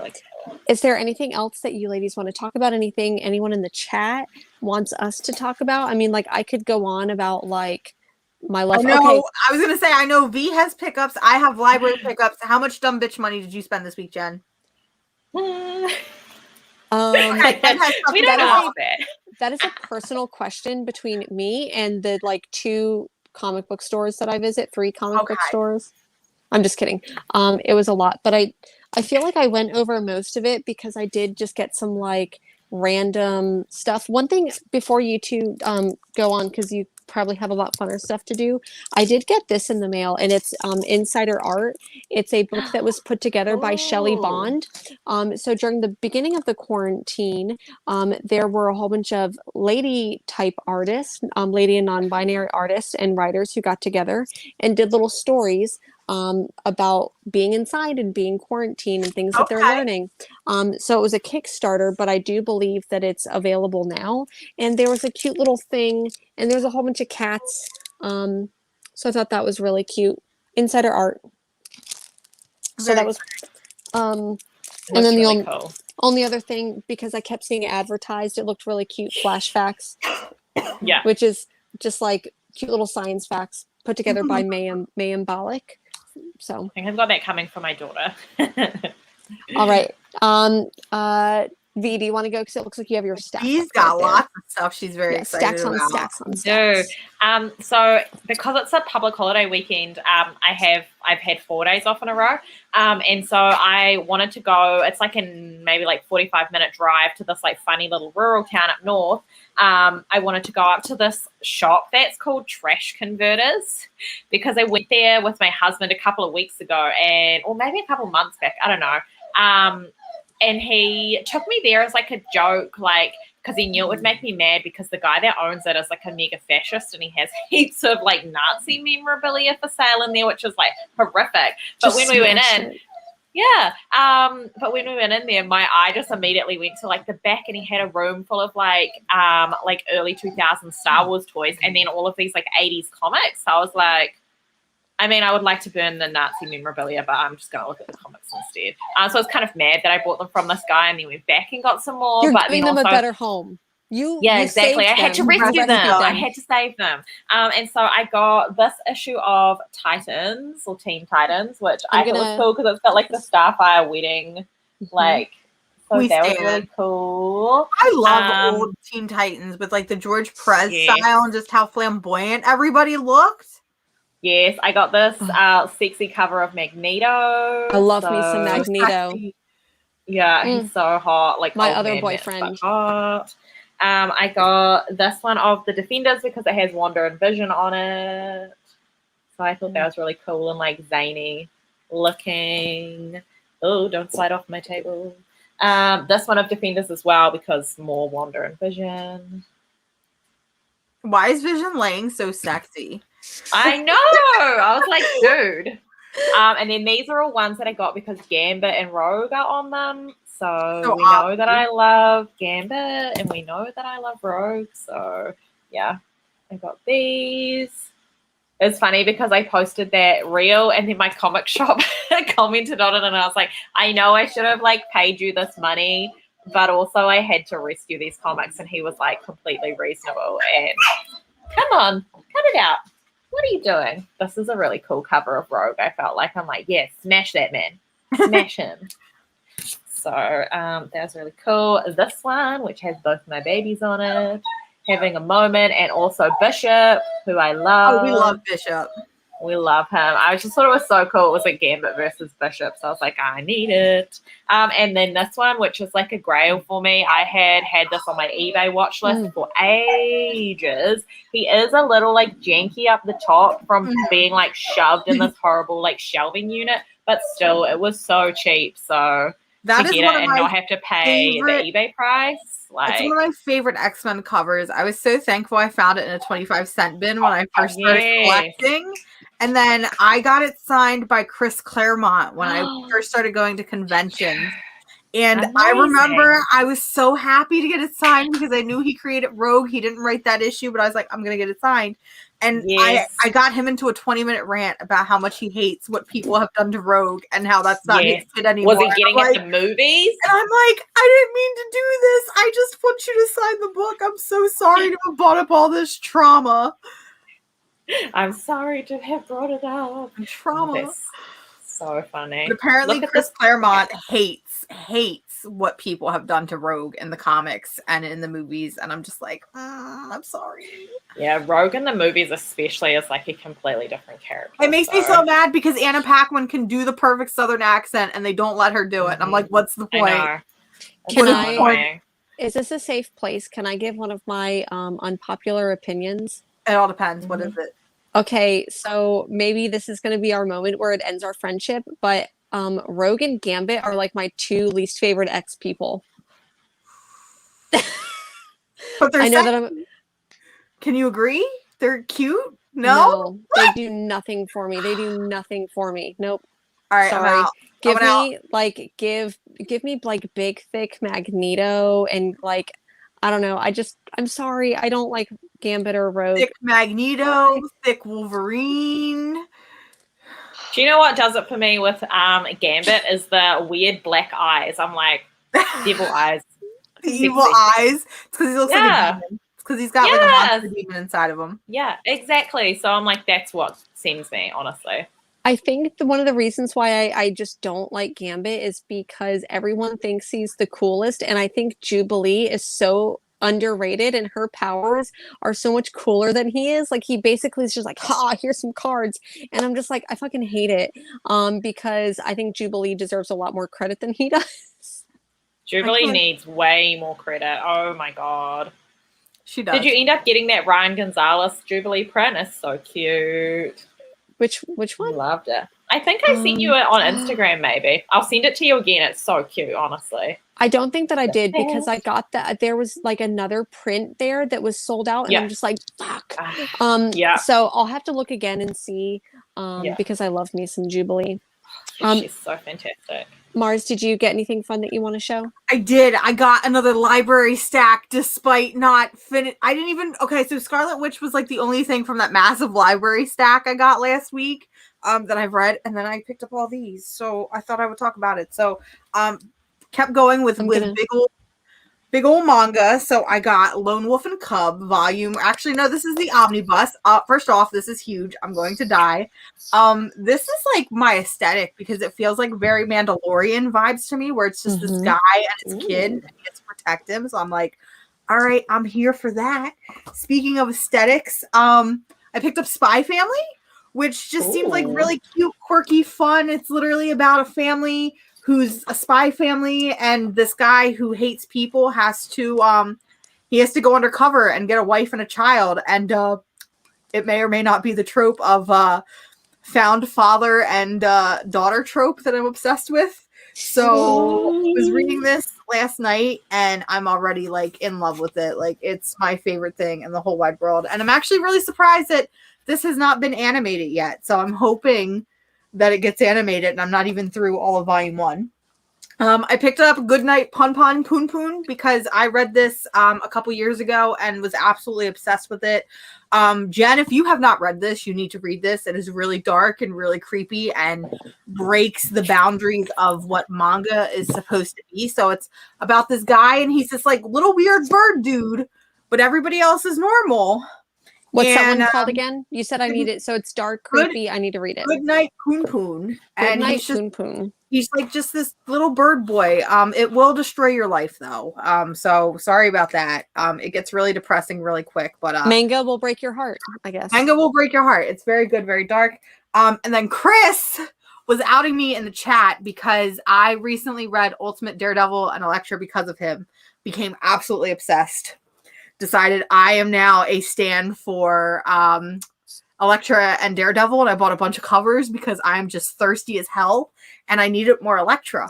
So I picked up the Elektra Greg Rucka run because he also wrote the Ultimate Daredevil and Elektra, and I'm very, very excited for this. And it's all Chris's fault. But here's my plug. If you want the best superhero romance comics that you will ever read, please read Ultimate Daredevil and Elektra because it is just the cutest shit I've ever seen in my whole life. But that's everything that I picked up. Okay. So one of the books I haven't read in a very long time, granted I only have the first like little teeny tiny one, but it's Lone Wolf and Cub. So let's go ahead and wait, whenever did we like go on to like same brainwave lengths? Well, I've had this for a while, but I have the little baby version. Oh, so, not the giant Bible version. Yeah, I've got just like the little teeny tiny volume 1. So I know we talked about doing like a manga show because there's been so many good like manga that you've recommended. I feel like the manga bug has bit me. Like 90% of what I've read in 2021 has been manga. I've been consuming a lot of anime. So I recently binged all of Neon Genesis Evangelion and it destroyed my life. Also watched the Lupin the Third movie, which I highly recommend. It has both an English and, the Japanese dubbing. And I read it I watched it in Japanese and I just had so much fun. And that's just like a really fun crime heist thriller, but with like a found family sort of trope to it that I absolutely adored. And the animation is gorgeous. So highly recommend reading or watching that if you haven't. I haven't. I'm not a big I do like some anime. Like I love Evangelion. It's more animation though because it's 3D animation. Okay. So like it literally looks at all of the modern stuff Disney has done and like shits on it because it's so gorgeous in the way that everything is animated and it's just it's just a fun time. One of the books that I recently picked up that I really enjoyed, Ryuko. I just picked up this and it's got like a lady on a... I'm interested. What? Yeah. Lady on a bike. Of course you are. It's got a sexy lady on a bike. How could you not be interested? There are some really cool moments in here, and I don't know if you've read Kabuki, but it gave me David Mack Kabuki vibes, which was one of the comics that just got me into comics. But so I read these, so I feel like we definitely need to do like a manga show because I've actually been reading so much manga recently. So much. Like there's just, and like when I go to look at like, because I only use Amazon for my recommendations. Evangelion. Yeah. I'm obsessed. But like when I go and I look at Amazon just for recommendations, like, okay, I read this, but this is what you might like. And I'm like, it's like falling down an endless rabbit hole of just stuff because growing up, it felt like manga could only be Dragon Ball Z, My Hero Academia, Naruto, One Punch Man, Inuyasha, and then I'm realizing there's what all about this. Cardcaptor? What is it? Missed on a Cardcaptor Sakura. Okay, Cardcaptor Sakura, Sailor Moon, if we want to go there. But like, I'm starting to realize there's this whole like realm of like indie manga, for lack of a better word, and I feel like Goodnight Poon Poon is one of those like defining, books for it. So I'm just, it's like I need another hobby. Like I need anything else on my TBR stack. But Yeah. I feel like I don't necessarily need another hobby. I just need to like not work full time. Like if I could just work part time and then just be a full time reader. Like Full-time anyone reader. got the hookup on that? Yeah, if anybody wants to pay us to Mm-hmm. be full-time comic ladies and talk about comics and read comics. Yeah. You know, that's the ultimate dream one day. We're getting there. Yeah, one day. Have you guys watched or read Your Name, the manga or the anime? Oh, I'm not. You have not watched it? Oh, it's on Netflix. Look up Your Name on Netflix. It will blow your mind and ruin your life. Just so there is the horror manga that I've become obsessed and kind of sent me down this rabbit hole this year. It's called Blood on the Tracks. Oh. Don't ask me to pronounce who does it, but Blood on the Tracks is a very realistic psychological horror because it has to deal with a mother and her son, and she's just hyper obsessed, for lack of a better word, with her child and with loving and caring for her child, that she's willing to go to some pretty dark places and do some really dark things for the love of her child. It's really great. The artwork is absolutely amazing. It's creepy, gets me hooked. I also recently bought his other book called Flowers of Evil that I'm really excited to read. He has another book as well called Happiness, which is a vampire story, but it's not. That one looks so good. It's okay.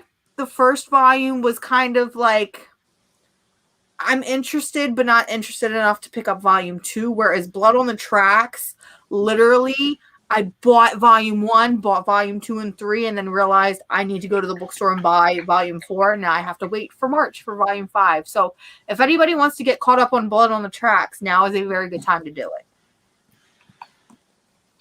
And I love that you're reading it at a point where there is only like a few volumes out and not like 30 to read. Yeah. Because manga does that so easily. And that's what I like about indie manga, because it tends to stop. Like Girl from the Other Side, I think, is the only one so far that I've been reading that is like, okay, there's 10 volumes. Whereas a lot of what I've been reading is only about 5 or 6 or maybe 1 or 2. So yeah. Also, Girl from the Other Side, best manga you will ever read. Sorry Not Sorry. It's great. It's horror. It's Victorian, very Victorian-esque, but not really. It's just, it's gorgeous. It's one of the prettiest things I've ever seen in my life. I'm so glad that you recommended it, because it feels like if Studio Ghibli was Tim Burton. Ooh, yes. That's the vibe that it gives me, is that it's like this weird, dark, like I just imagine Edward Scissorhands is going to pop up in this, and it's really adorable. It makes those, like, especially the big like monster, it humanizes teacher. Yeah. It humanizes who we think of as monsters, and like everyone says that they're a monster, but they're really not. So, and it may or may not be my trope of found father and daughter situation. Mm-hmm. So y'all know why it's my favorite manga. So yeah. So stay tuned. If you haven't already liked and subscribed, do so, because we're probably going to do a manga episode at some point. We're definitely doing it. Not that we don't necessarily do that like every Sunday, but I feel like we do just kind of like talk about manga all the time. Okay, so hold on. I just want to do like, this is the best. He's like, I'm going to get some of that banana. Like, some of that banana is mine, right? Oh yeah, get that. Oh my goodness. Surprise dog. Okay. That was adorable. I'm sorry to put your banana eating on the spotlight there, but it was too wholesome to pass up. Too wholesome. Yeah. They're so cute, honestly. They're just like little shadows. Oh my goodness.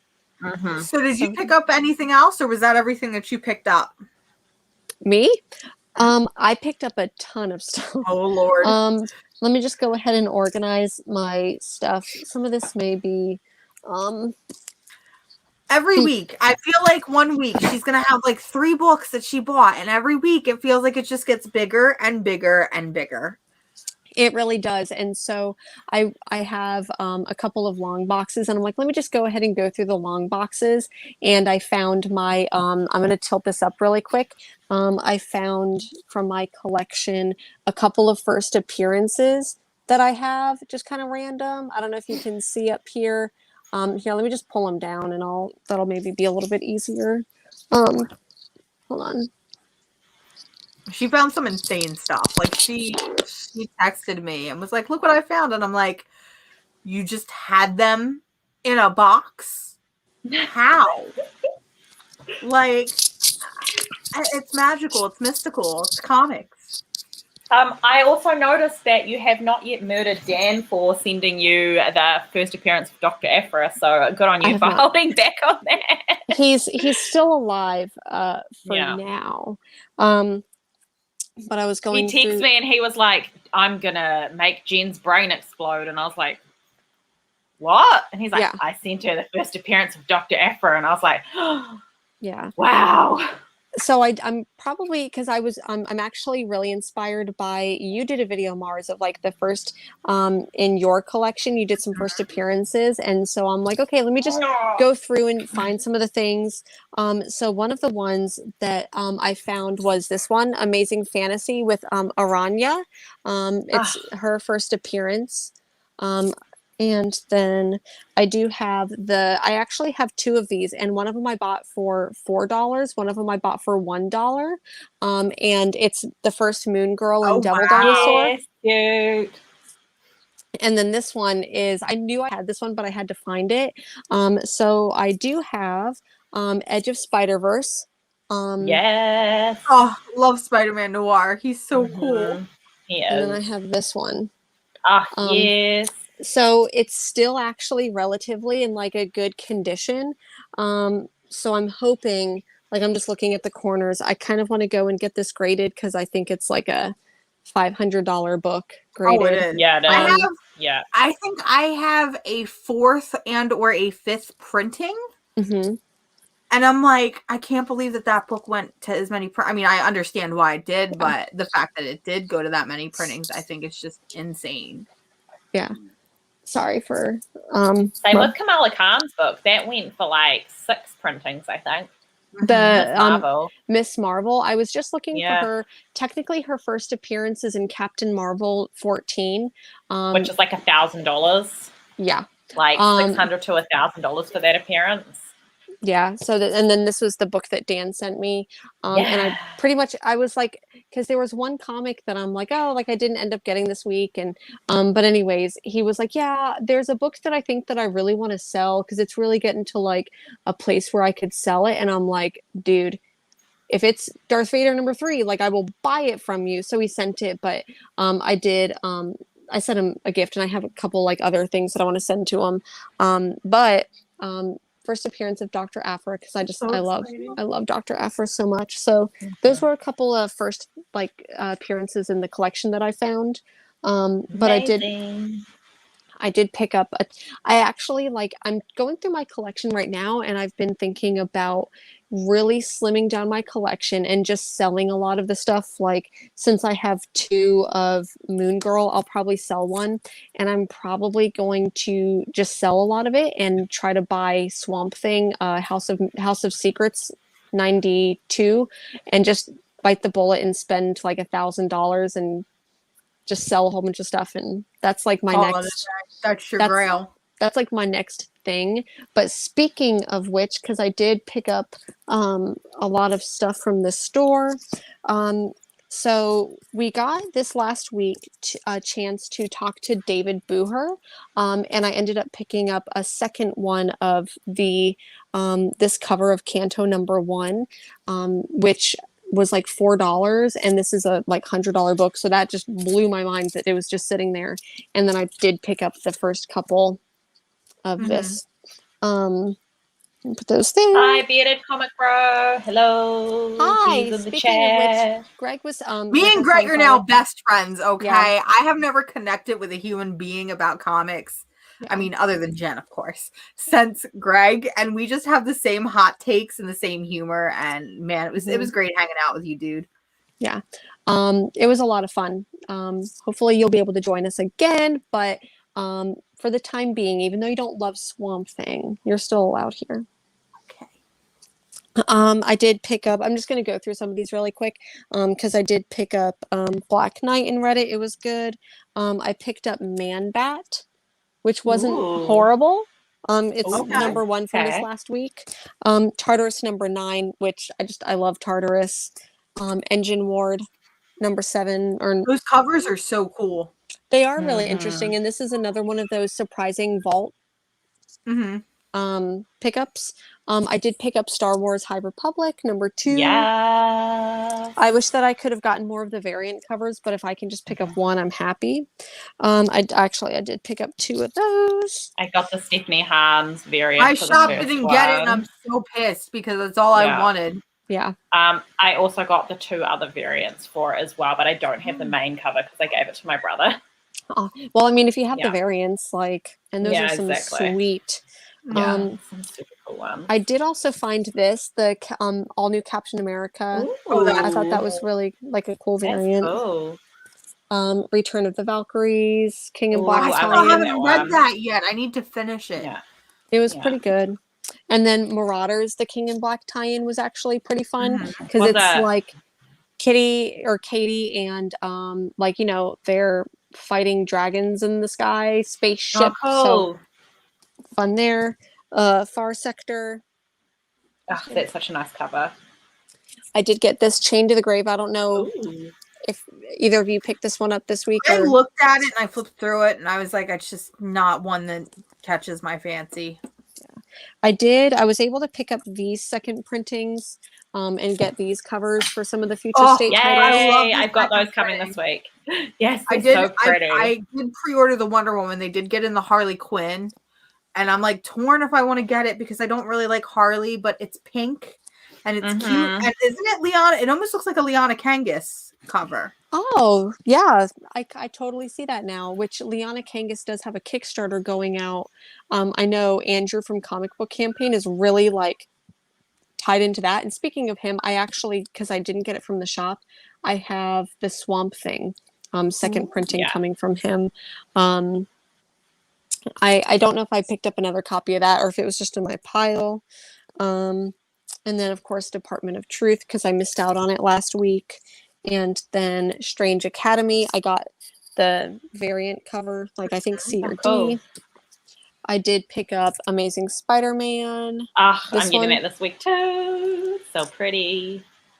I did pick this one up because it's a queer origin of I can't remember their name. I am interested now. Yeah.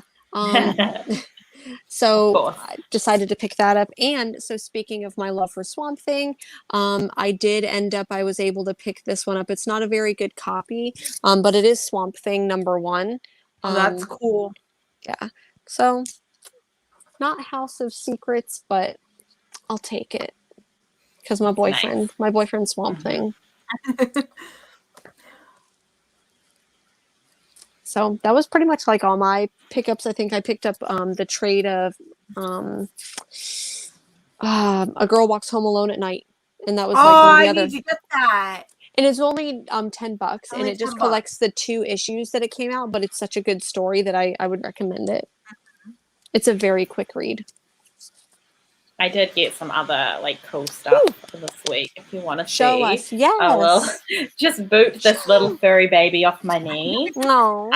So because I read the first 3 issues of Death Metal, I did go and pick up the other Art Germ covers. So I got the Mr. Miracle one. Oh, that one is great. It is. Who is this? Is this Mira or is this Batgirl? Because I actually can't tell. That looks like Mara. I thought it was Mara, and I almost bought it because it looks like her, but I don't know, and I'm not reading Death Metal. I'm gonna enlarge you if you can put that up again. Yeah, that looks like Mara. Yeah, I think it is right. It looks very Mira-esque. But just the face and what's happening with the eye makeup. Mm-hmm. Yeah. And then I got the John Green. Oh, not John Green. The John Green Lantern cover. And then I got a couple of the one-shots. So I got Trinity Crisis. Hello. No, just put it down, baby. I got the Last Stories of the DC Universe. Are you finished the live streaming? Nearly, baby. I've got the Multiverses End and the, what's this one? The Last 52, War of the Multiverses. There were so many one-shots. So I was like, oh, and I got this one. I got the foily looking cover for one. yeah, so that was really cool. Every time I see that. Every time I see that version of Wonder Woman, I always think it's Big Barda. Not yet, nearly. And then I also managed to, you sure can have pretzels, managed to get all of the issues of Far Sector from one of my like friends that lives up in Auckland. I'm claiming him as a friend. I don't actually, like I haven't met him, but I've just decided. So I was super stoked because I missed out on like first couple of issues, and then I was buying some bags and boards off him, and he was like, oh, I'll chuck these all in since you're getting so many. And yeah, he sent me like all of the back issues of Far Sector. So I was so stoked. Like, he didn't charge me for them or anything. He was just like, here, have them. I was like, we're friends now. It's the rules. I don't make them. So that was, I'm just like, this cover is so cool. That's a good one. The variants for that series have been absolutely amazing. They've had some really great artists. Mm-hmm. Yeah, it's just fantastic. Like, it's just such a good story too. So I'm so excited to have the physical copies of all of them. And I also got the few of the back issues of Strange Adventures from the same person as well, which I was super pleased with. So yeah, it was quite a heavy like mail week for me. So they had to all go to my office, not to my house, so someone didn't notice them. To like siphon them back in. I'm really curious of what your thoughts about Strange Adventures, because there's like a lot of like back and forth between the timelines that I was like, it confused me, and so I ended up just stop reading it. But I'm curious what your thoughts are, and maybe like if you're like, okay, Jen, like jump back into it. Like, there's tentacle porn. No, I'm just kidding. But if there's at this point, you never know. That's how you get me. Yeah. So. But I am excited that I've picked up like a bulk lot of the issues together, because I do feel like I probably like Tom King better as like a trade rather than single issues, because I loved Miss Miracle and only read that as the bind up, but I don't so far like Batman Catwoman very much as single issues. So yeah, I think reading 5 issues of Tom King together is my way to go. Jen, can we please eject V from the show now? Thank you. Okay, bye. Well, I'm not kidding.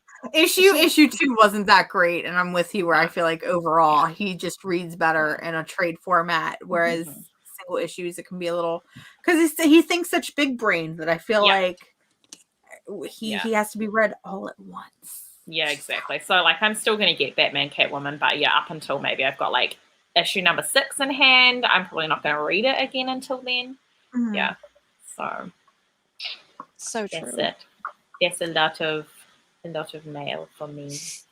So speaking of fun reads, if I could segue here before I forget, I really, really wanted to take some time real quick to kind of plug and talk about a new title from Volt Comics that I just read this morning, because I got a beautiful review copy in my inbox.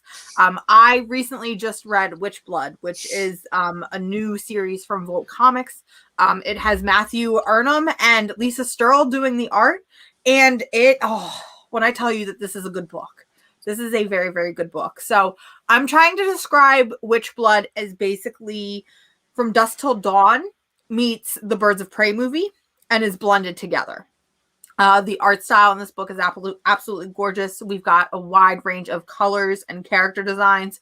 And it's basically this rowdy witch who finds herself in the desert and finds herself facing off against a hex hunter, for lack of a better word, because I guess in this world, witches are bad and witches are evil and stuff like that. Thank you. One brain cell. Sorry. So, goldfish brain. So Witchblood, she's a witch and she's in the desert. She's got a funny talking bird, crow, that pecks people's eyes out, and she finds herself in the desert against a hex hunter she's basically a witch hunter, for better lack of a word. And then they both find themselves facing this army of really rad, cool, cowboy-esque vampires. And it's just really fun. The dialogue in this book is phenomenal. I actually laughed out loud at a couple of parts because there's some really, really great humor in the book as well. It's just a book that you're going to want to be picking up, especially because I feel like this book is going to go either one of two ways. Either it's going to be one of Volt's biggest hits, or it's going to be one of their biggest sleeper hits. I'm really hoping it's the former. because it does just have such a unique style that I feel like a lot of people could jump into. I could see a lot of queer individuals getting into this book, and Lisa Stroll's art is phenomenal and gorgeous, and I have all 3 of the variant covers pre-ordered myself. I immediately put it on my pull list. So that book comes out at the end of March. I know FOC is coming up for that one, I believe, within the next week or 2. So if you want Witchblood #1, definitely tell your shop, because that's coming up quick. That I'll was definitely ask for it. The most incredible rundown. That was incredible. And I try. I always feel like I'm rambling when I talk about comics. I really do. What other way is there to talk about comics? So you said that final order cutoff is probably coming up soon, within the next month or so. I would say within the next week or 2, because the book comes out in April, or comes out in April or March. Hold on. Okay. Hold on. I have a tweet. Also, you should be following me on Twitter, because I post really quick reviews of all the books that I get to read early. Witchblood comes out, March 31st. So it is coming out very soon. Hollow Heart comes out week after this. So not this week coming up, but the week after. I was telling Jen behind the scenes too that I have all 3 variant covers for that one pre-ordered as well. Real quick rundown. Hollow Heart, I talked about this on 2 shows ago when I read the review copy then. Hollow Heart is basically Shape of Water but queer and a monster robot suit. So there's my 10-second elevator pitch. Read it. It's really cool. It's really rad. So let me know if there's tentacle porn. But if there's I don't think there's gonna be tentacle porn. There might be robot porn, gear porn. I'm here for it. I actually speaking of that, where is it? It's not right here. There's a book that I read called Sex Machine, and it's by Smut Peddler, and that was really fun. The first story is done by Saga, Fiona Staples. The first one's done by Fiona Staples. I want to see her draw a dirty book. Like I know Saga's a little dirty, but I want the dirty pages of Saga. I just want that to be the whole book. Whole book. Please, thank you. I thought that I had it right here, but I don't have it right here. So I'm sorry to disappoint anyone that I don't have my smutty books right here. I do have this one that's also done by Smut Peddler called Curvy, but I've only browsed through it. Okay, so. I'm interested. Curvy, hello, me. Curvy. Me. Look at that cover, though. I always know when he's taking pictures, so I gotta be do the cute face. There's queer mermaids in here, and there's a lot. Sorry, I was just looking through it, and I'm not going to read this live because it's very dirty. Previews does have Witchblood 2 solicited first, but if you scroll down a little bit, you will see issue 1 is solicited.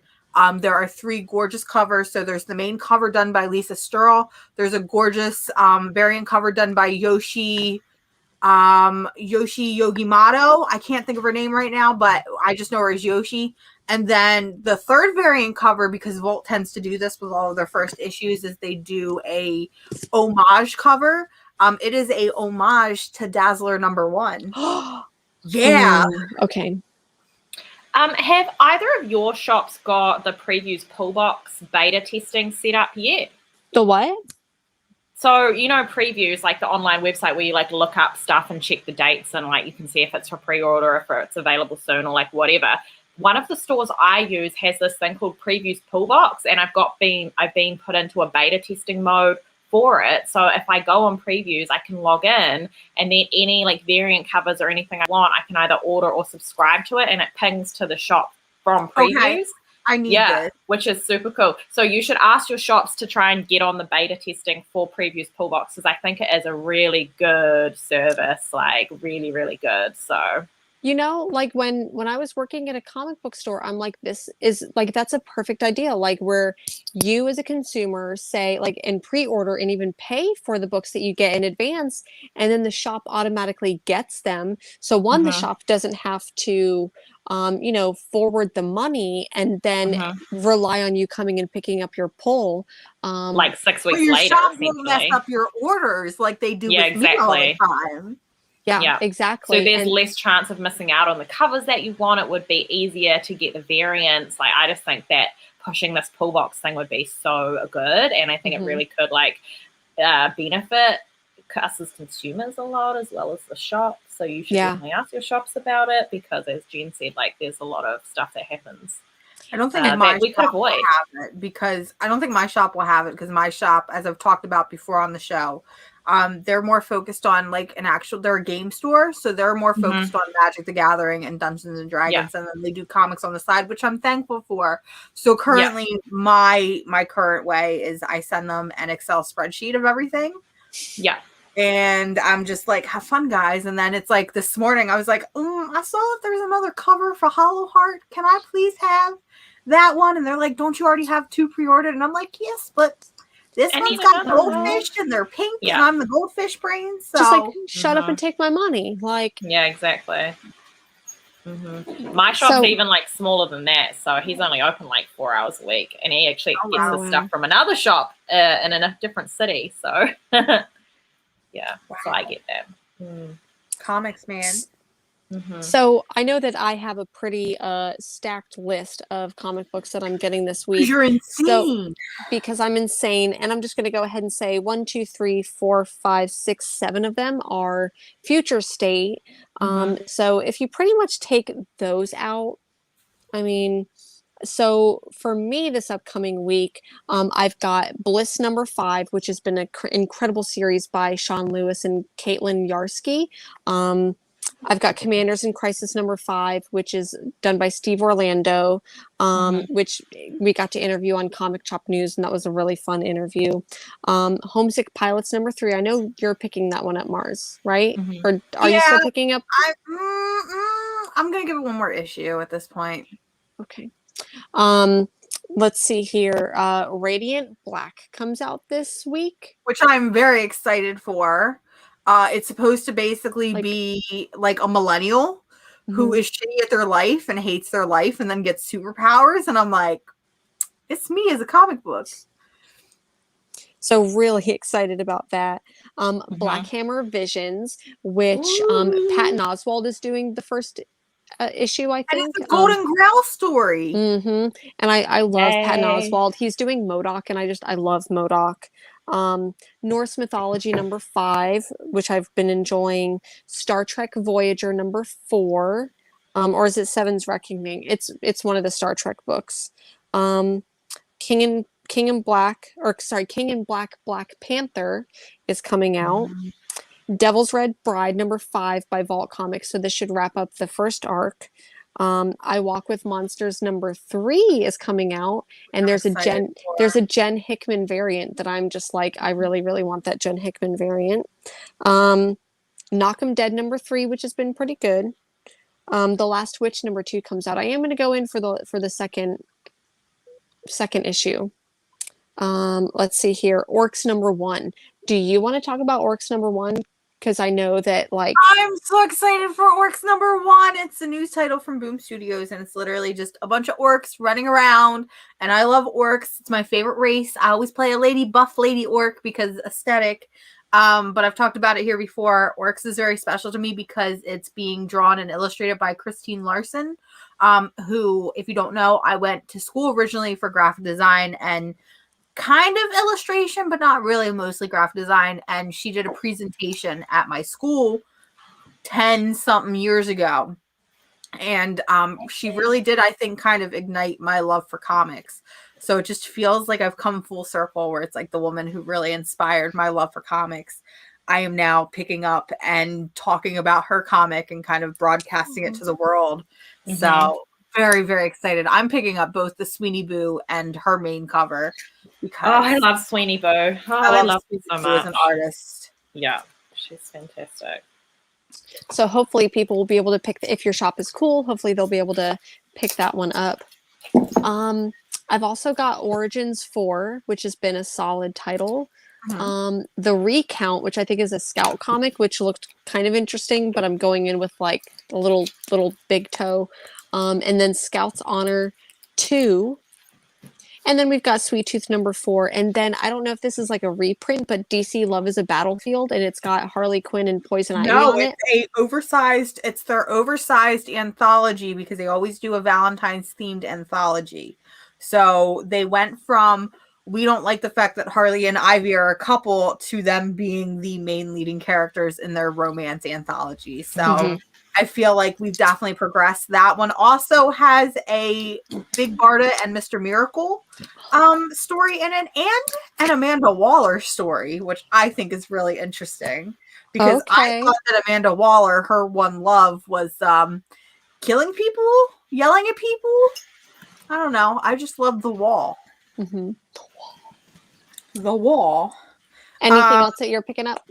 Yup. So I am picking up Future State Teen Titans. I'm getting that Dustin Nguyen Red X variant. I'm excited because he really wasn't in Future State #1 for Teen Titans. He was only in the last page. So excited to finally see my boy, and maybe we can see who this Red X is. I'm picking up, it's called Casual Fling #1 from Upshot Comics. It seems very smutty and very weird, and I'm very here for it. Works #1, I Walk with Monsters, Homesick Pilots, Black Hammer Visions, Radiant Black. But then the one you didn't mention, that is my favorite, and I can't wait, Darth Vader #10. As you can see, I am very obsessed with Darth Vader and this series. Every issue, it's like, I love weeks when it's Darth Vader, because I immediately come home, I sit at my kitchen table, and I usually cry like a baby, and then I get yelled at because it's like, you're crying over paper, and I'm like, he's just a good person, and he's going through so much, and I just want to save him, and I know what's going to happen in the end. And I'm like, listen, if you're not reading Darth Vader, if you're a Darth Vader fan, if you are a Star Wars fan, this is the definitive Star Wars title for me. Like, I really, really liked Karen Gillian's run in that first trade. I mean, we got the introduction of Dr. Aphra first off. I was okay with Charles Soule run. I feel like it was okay, but it was very forgettable very easily. Whereas Greg Pak's run, I feel like merges the two together and honestly comes out on the other side. So it's one of my, it's definitely, like, now that Seven Secrets is on a hiatus, it is my favorite thing on my pull list. Oh yes, I am on record of calling Darth Vader a very leather daddy, and I stand by it. I was not wrong. He is he not? He's a daddy. 100%. And he wears leather. It's not my fault that he's a leather daddy. No, own it. Own it. Thank you, George Lucas. Yeah, it is his fault.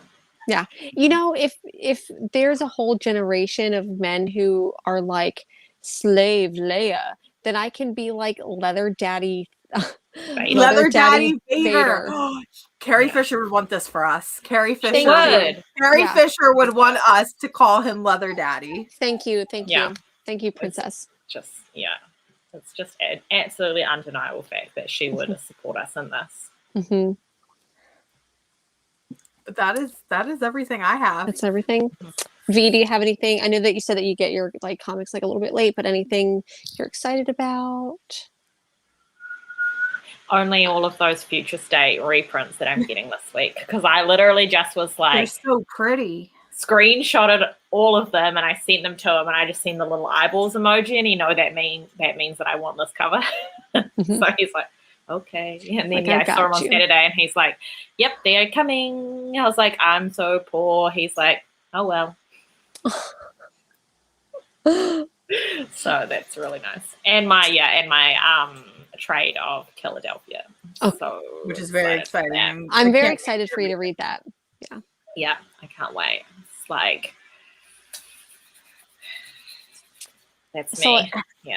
I think that kind of wraps up the show. But before we do, I want to go ahead and say, so Mars, like, what do you have coming up on your show? Anything? I know you just put out your Patreon newsletter today. Anything else coming out for you? Absolutely nothing, because I spent all weekend putting up shelves and rearranging action figures.